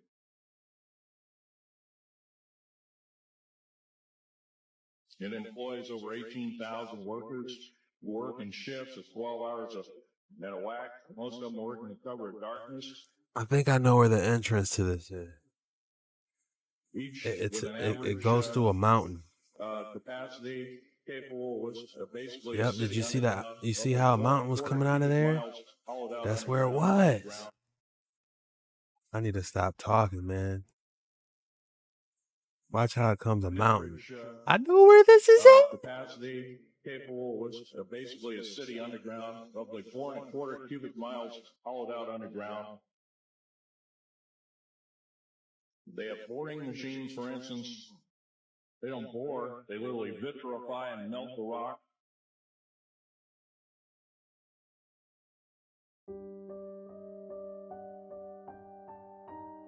The bodies of the Nephilims turned into mountains. It is known that when fallen angels mate with humans, they end up producing offspring that in the Bible are referred to as the Nephilims. These creatures are a powerful group of people that are said to bear insane strength and are huge in size. However, somewhere in the history of humanity, they all just vanished. Now, this might sound crazy, but there is a theory that it was during the flood of Noah where the majority of the Nephilims were petrified, and their bodies eventually became the mountains that we see today. Over the course of history, there are references to this, like in the 1948 speech given by Abraham Lincoln, talking about a species of extinct giants whose bones fill the mountains of America, or that hikers who hiked up mountains and caves say it resembles a giant human shape. So, is this proof that the bodies of the Nephilims turned into mountains? It is known that when fallen angels mate with humans. So does that mean every single mountain we know could possibly be the remains of a giant? Are there any real mountains left, or are all those giant remains?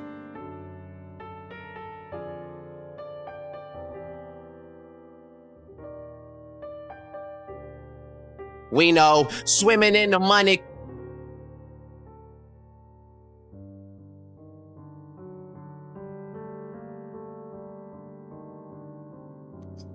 Oh, that could be Photoshop. Like he got the same exact large pants and the same shoes. We gonna find someone to make them shoes. Come on now.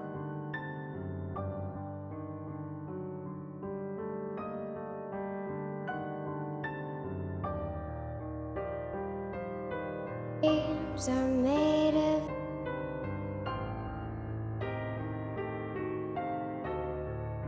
It does look like a sleeping lady.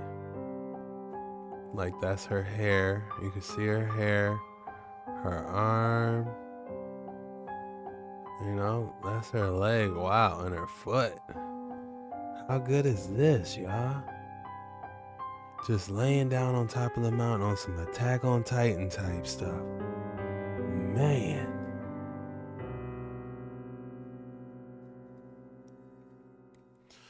That is interesting. Real, why all the news articles from around the country and even the world? Now, I was looking for some of the earliest news articles found on giant skeletons. Now, this one is not the earliest news article of a giant footprint found. but it does have somewhat of a picture of the news article. Now, this news article is dated August 23rd, 1896. Now, I researched the article just to make sure that the date was right, and it is correct. Now, one of the earliest news articles I found was from the Cleveland Herald, and it's dated September 10th, 1845. And these people in Tennessee were finding giants left and right.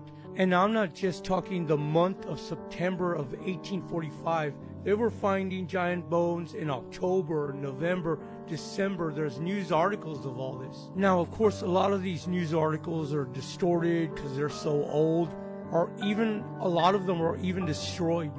But as you can see, this is just a small sample of all the different news articles that giants were found and uncovered. But what happened to them? Now, I know there's lots of talk that museums took these bones and hid them. Now, my question is, what part of history that these museums don't want us to know? That's why they hid these bones. So if giants weren't real, why would they hide them? You know, I think they would try to destroy them, you know. But I know why they would hide them, but it's like they would just destroy them if you ask me, so nobody could see them.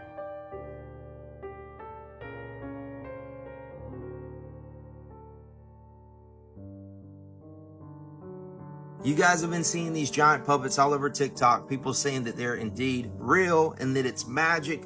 Well, let's jump into this story, into the Royal Deluxe Enigma. So many of you guys have seen the spectacle of the giant puppets, which is a performance in a colossal marionettes, and they've been in many different cities worldwide, leaving crowds in shock and awe. So the question is, could there be more to this tale than meets the eye? Now, conspiracy theorists are speculating that these giant puppets, look at the expression, that these giant puppets, their appearances are so realistic, people think that it's some form of witchcraft or magic, or that these indeed are alive. What do you think? Now, I'm not saying that it's true, but we can explore the connections. So could the giant puppets be more than just an enchanting performance? Are they part of a grander occult scheme? Let's just take a look and watch some of this footage and see what you think. Here the puppet is being lowered down. After the parade, they're actually lowering it down into the water. And this is the video that I kept seeing on TikTok. It's of the facial expressions when the puppet goes into the water. So let's check it out. Let's take a look.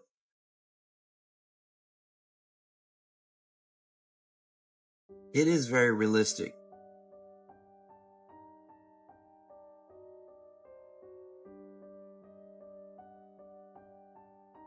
We can't see his face. You got that writing on it.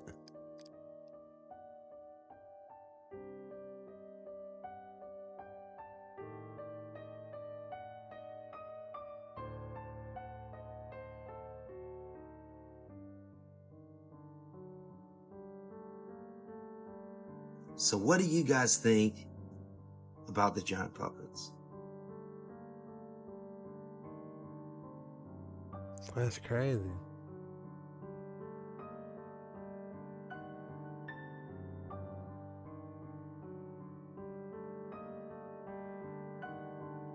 Yo.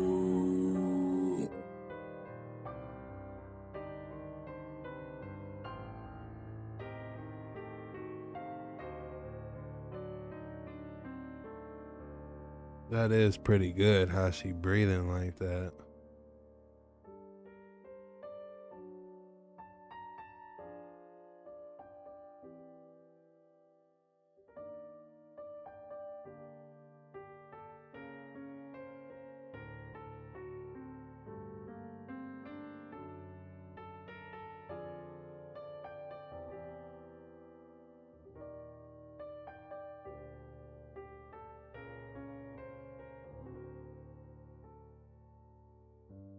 Oh.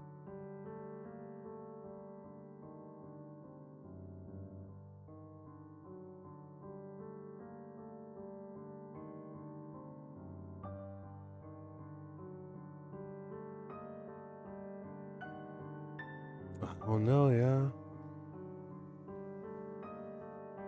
It is pretty crazy. What are they doing?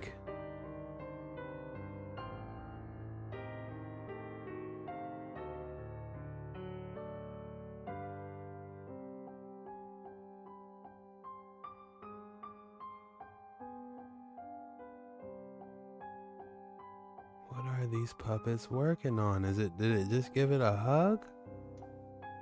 Now they floating in the air?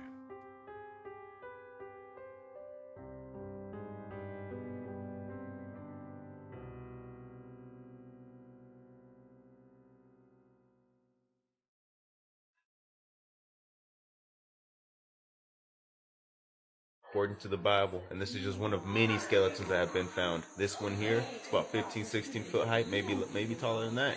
Check it out, man. Just more reasons why the Bible's legit. These are the men of old, the men of renown, according to the Bible, and this is just one of many skeletons that have been found. This one here, it's about 15, 16 foot height, maybe taller than that. Check it out, man. Dang, this looks real, y'all. This one looks legit. These are the men of old, the men of renown, according to the Bible, and this is just one of many skeletons. Straight out of Elden Ring. This one here, it's about 15, 16 foot height, maybe taller than that. Check it out, man.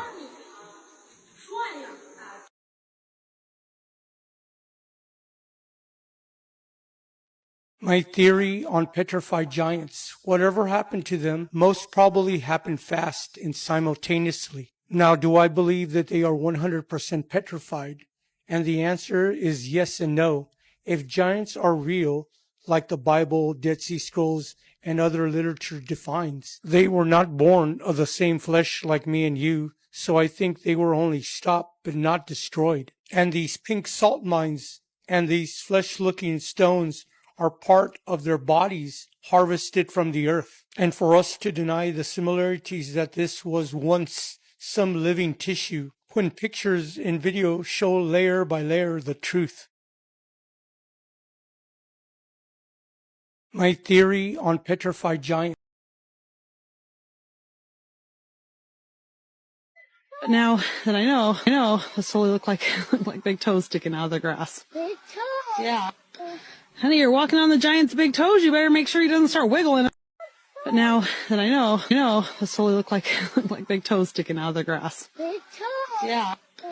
Honey, you're walking on the giant's big toes. You better make sure he doesn't start wiggling.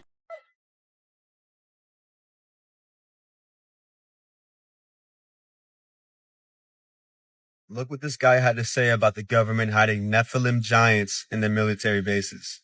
Greg Renrich, that was one of the things that he told me. He's the one that was talking about seeing the giants in the deep underground military bases. He said that one of the first things that they had to do before he was allowed to go into S4 or S20 or any of the others, they made him sign an affidavit saying, you're not allowed to use the name Jesus Christ in these underground facilities, not even if you stub your toe or anything. And he said that he saw 10 to 25 foot tall giants in these underground bases and said that they were, human scientists and other people working side by side with them. He said that they even came right out and said they were the Nephilim. They came right out and said it. Said that, basically we're preparing for an intergalactic war with God, and they believe that they're going to win. Where are they getting this they're going to win from? And why are you not allowed to say the name Jesus in these underground facilities? Jesus said, just like in the days of Noah, so will it be in the coming of the Son of Man. During the days of Noah, the fallen angels and their offspring, the Nephilim, were influencing, corrupting the human race to live in sin. And we know in the book of Genesis, God says that the wickedness was so bad, he had to flood the entire earth. And we know God had to do this in order for the Messiah to come through Noah's bloodline to redeem us. The enemy doesn't want people to know there's power in the name of Jesus. Use your authority to stomp out that dirty lying devil in Jesus' name.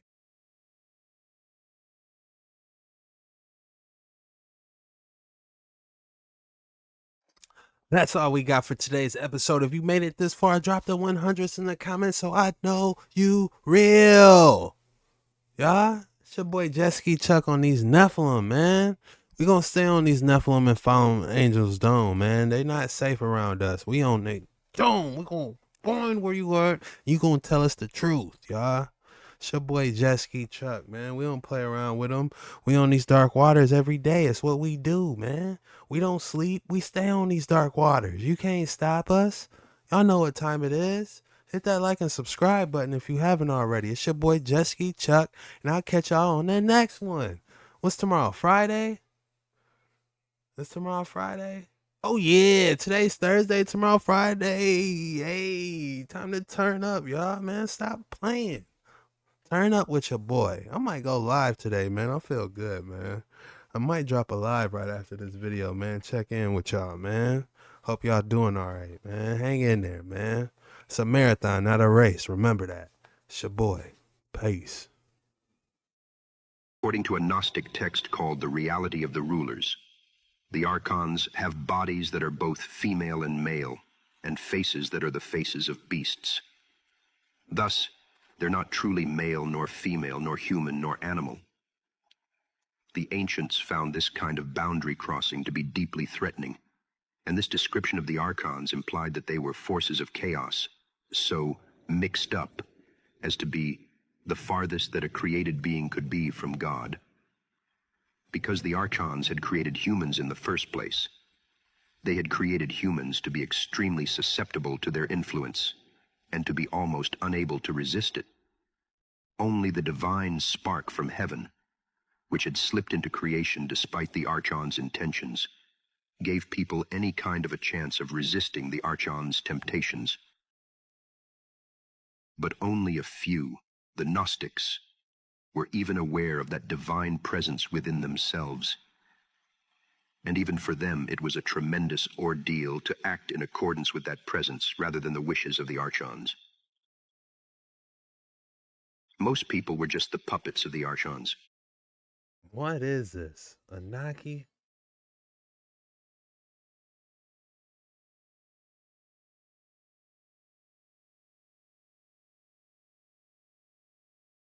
Thus, the normal, default state of humans was literal demonic possession. The number of Archons varies across the Gnostic texts, but there are commonly said to be 7 Archons, whose identities and names vary as well. These 7 corresponded to the 7 planets that had been identified in antiquity, whose movements were credited with producing astrological fate. Strangely, we see correlation with the Anunnaki and the 7 great gods of Sumerian texts.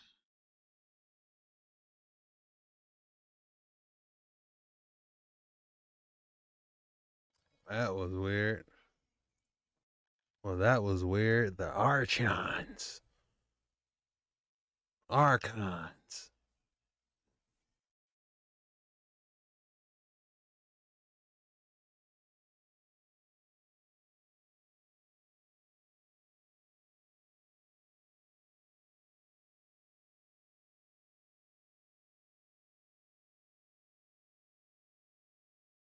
Fallen angels were kicked out of heaven, and what they taught mankind may shock you. This revelation also helps us to see the full picture as to fallen angels were kicked out of heaven, and what they taught mankind may shock you. This revelation also helps us to see the full picture as to why God flooded the earth in the days of Noah. It wasn't to be mean and vengeful, but to wipe out the fallen angel Nephilim and their offspring, the giants, who corrupted mankind and taught them forbidden knowledge we still use today. Before the great flood of Noah that flooded the entire earth, Genesis 6:4 tells us that there were giants in the earth in those days, and after that, when the sons of God came into the daughters of men, and they bare children to them. The same became mighty men which were of old, men of renown. These are the fallen angels who rebelled against God and were kicked out of heaven, leaving their first estate as mentioned in the book of Jude. When we look to the book of Enoch, an extra-biblical text not found in the Standard Bible, we can learn the destruction and devastation the giants were creating on the earth at that time. In chapters 7 and 8 of Enoch, the fallen angels who fell and came to earth took women as wives, just like mentioned in Genesis 6:4. They teach humans magic medicines, incantations, the cutting of roots, and about plants. The origin of folk medicine is therefore ascribed to these angelic beings. The children of the angels are giants standing 300 cubits, that'd be 450 feet tall. These giants eat so much food that humans cannot feed them anymore. The giants proceed to eat humans as well as all other kinds of animals. In addition to teaching humans to interpret a wide range of signs, they teach humans medicinal magic. The angel Azazel teaches humans humans metalworking, including making of ornaments and weapon making. Azazel also teaches humans how to make eyeshadow and other physical ornamentation. Other angels teach humans how to track the stars, astrology and divination, and the signs of the moon. Enoch chapter 69 verse 18 tells us of the angel Gadriel, who taught people how to perform abortions and how to strike people so they die. The stroke of the embryo in the womb to diminish it, the stroke of the spirit by the bite of the serpent, and the stroke which is given in the midday, the offspring of the serpent, the name of which is Tebet. These angels are responsible for teaching humans all sorts of sinful practices. Humanity fell through Adam and Eve's sin in the Garden of Eden, but once the fallen angels came to the earth and taught humans even more evil, their sins completely overtook them. Genesis 6:4 tells us this fact. Then the Lord saw that the wickedness of man was great in the earth,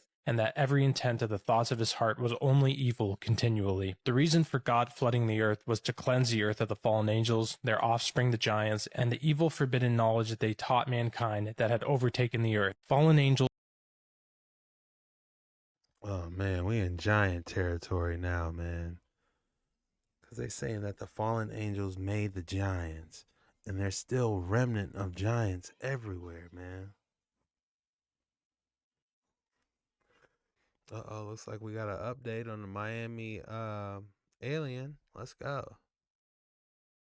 Clearest photograph of the creature that was allegedly seen in Miami.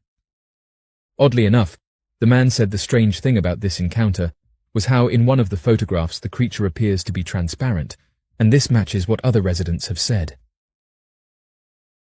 One resident said that this creature that was seen suddenly became transparent and appeared see-through, while another said that they tried to follow it, but it suddenly vanished.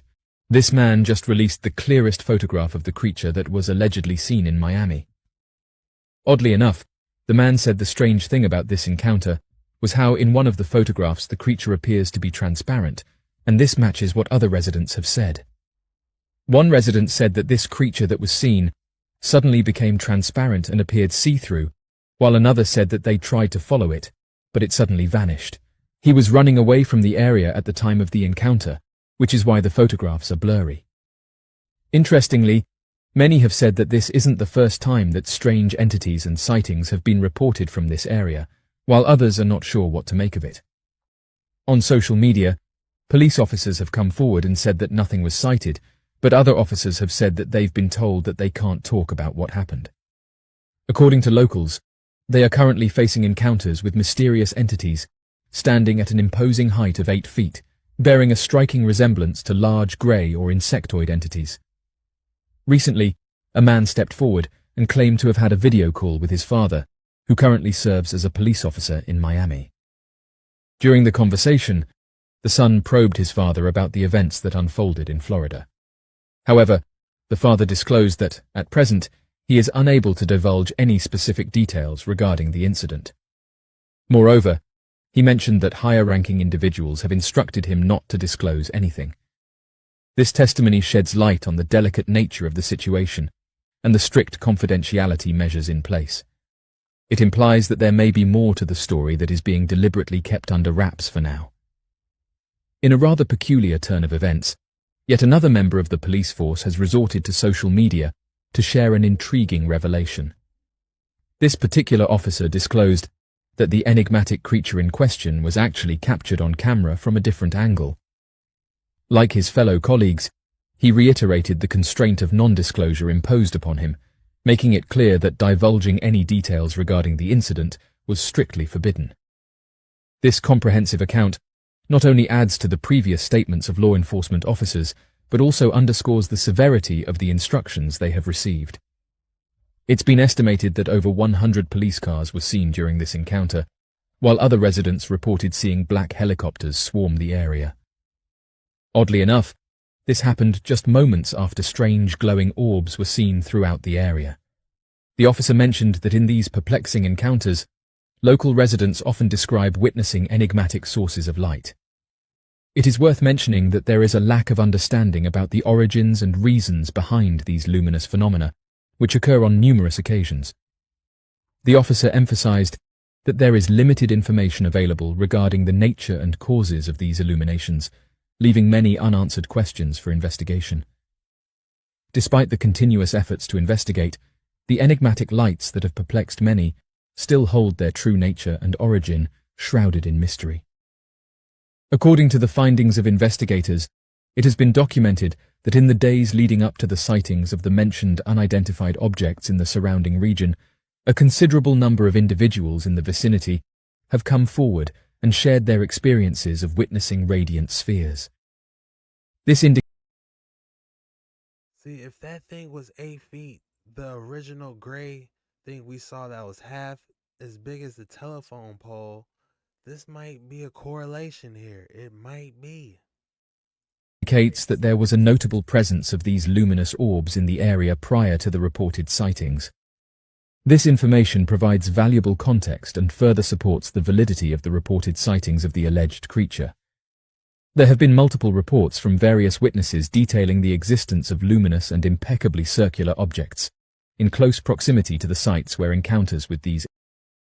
I'm sorry, that thing is massive. And if that's the same thing that they got on top of them stairs, man, that's a great picture.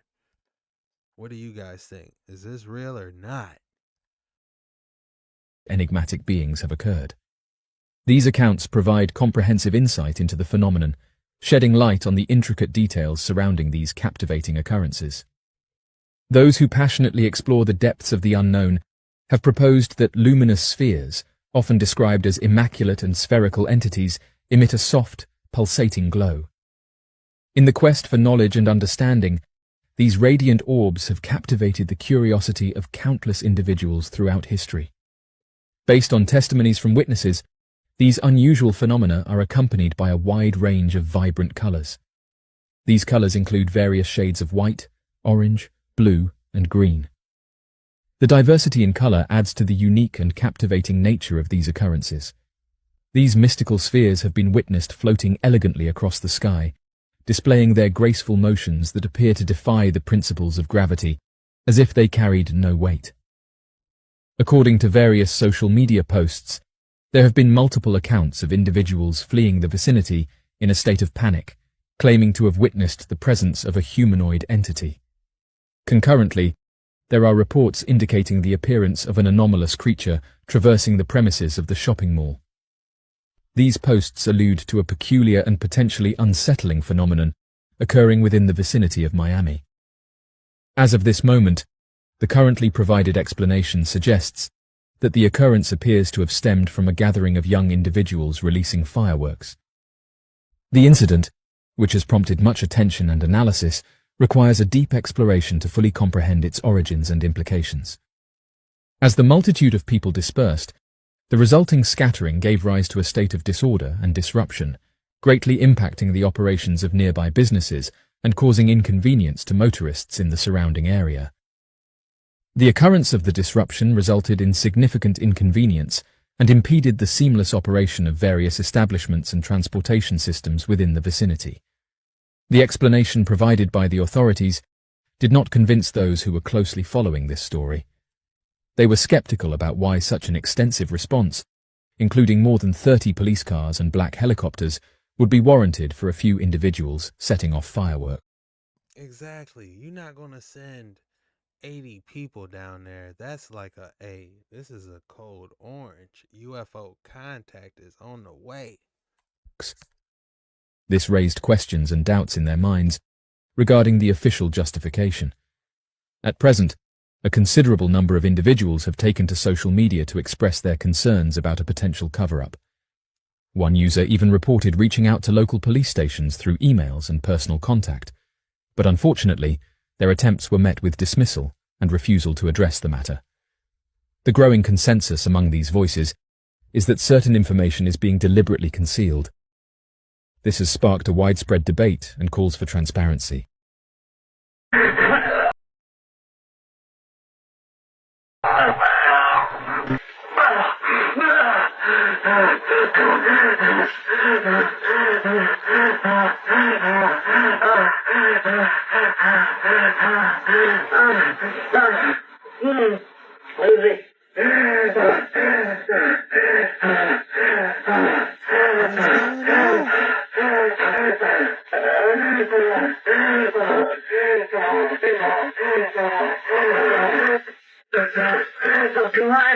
Come on, work, jump. Come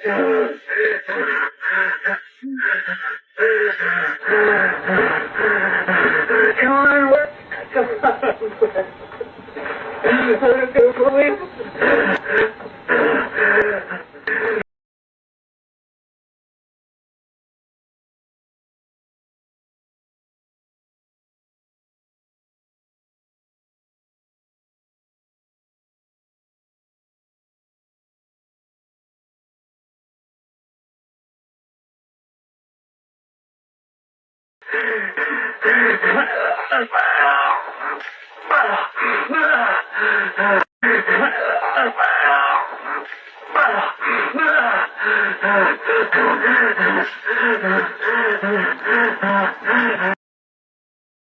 I have no idea what's going on. Somebody needs an inhaler. That boy was wheezing.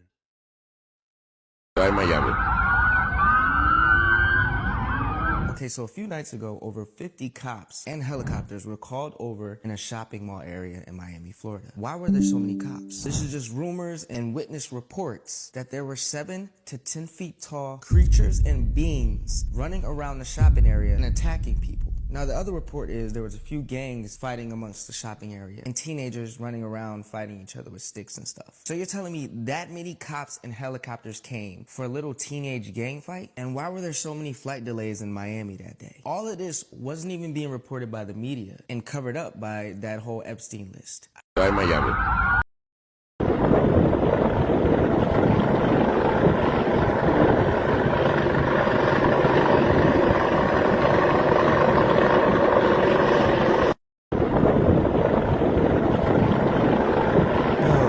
See this?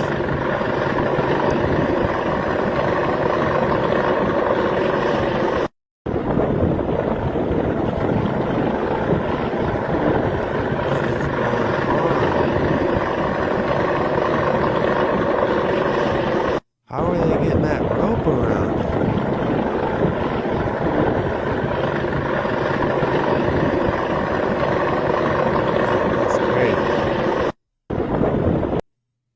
Walking through the streets. The other speculation is that it was alien activity. They measure that at 9 to 10 feet. 9 to 10 feet. And there was people running for their lives. We are in the age of AI. This could absolutely be a hoax. It is all in the scope of biblical last days issues. The question becomes not, what is it? What are we going to do? The question is, do you believe in Jesus? Is Jesus Lord? Because no matter what it is, you're overcoming it by the blood of the Lamb and the word of your testimony.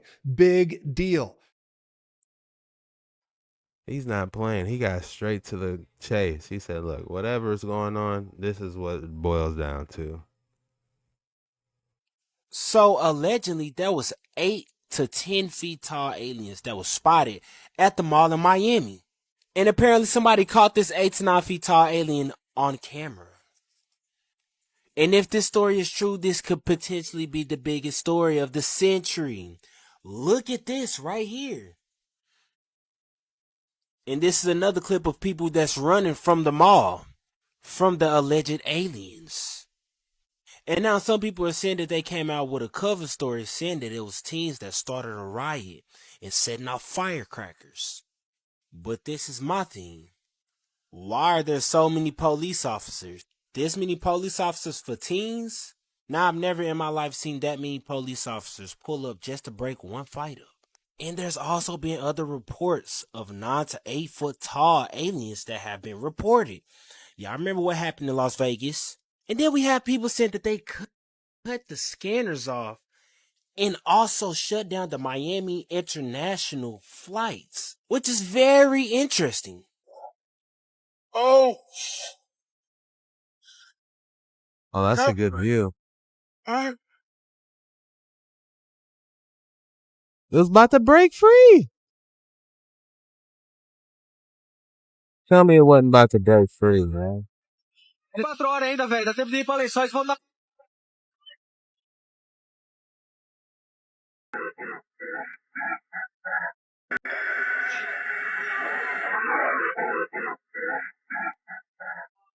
Vamos ver.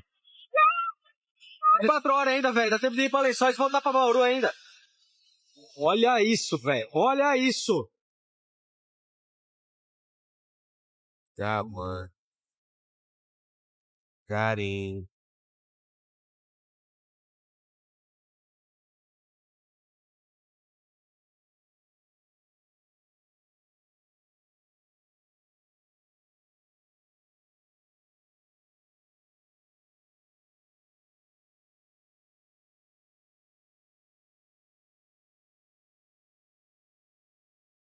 Yeah, that's definitely one.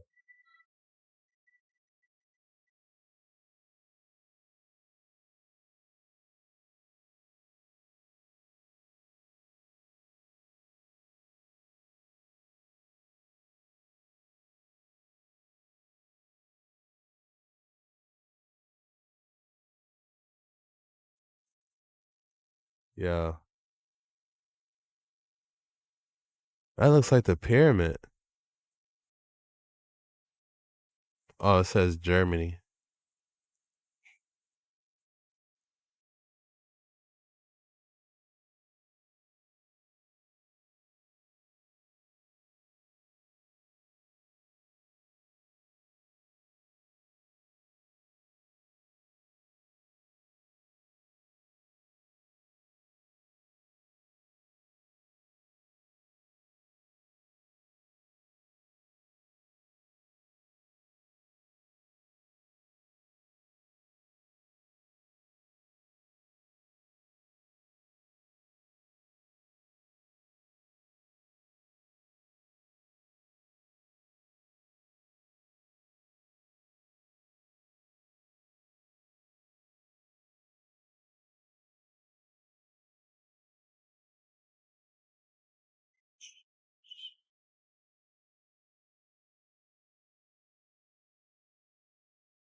Lo encontré.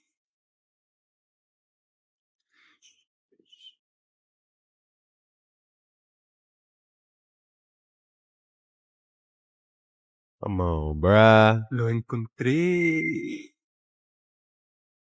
UFO real.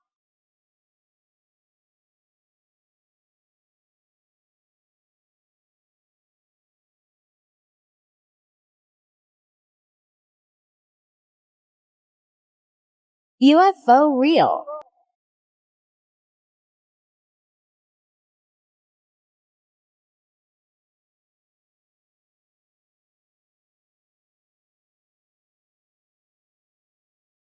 UFO real.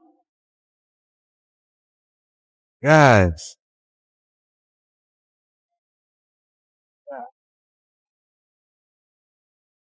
I wouldn't say that's real, but I wouldn't say so. UFO real. But I can see them having things like a little season running outside. I want to see them doing something like that. UFO. I could see him doing something like that though. That's the scary part. It looks like a sky train. We've been seeing those sky buses on my earlier videos. If you watch them, and that's what they look like. A literal train, UFO. That's crazy.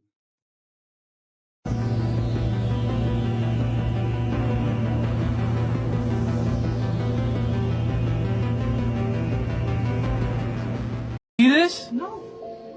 Holy.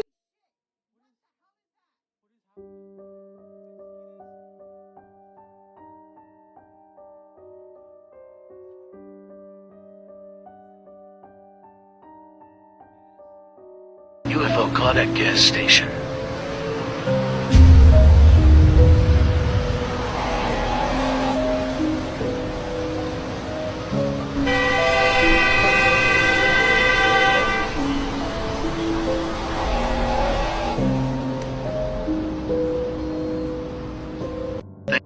As the plane soared above an unfamiliar region in China, a passenger gazed out of the window, capturing a captivating video.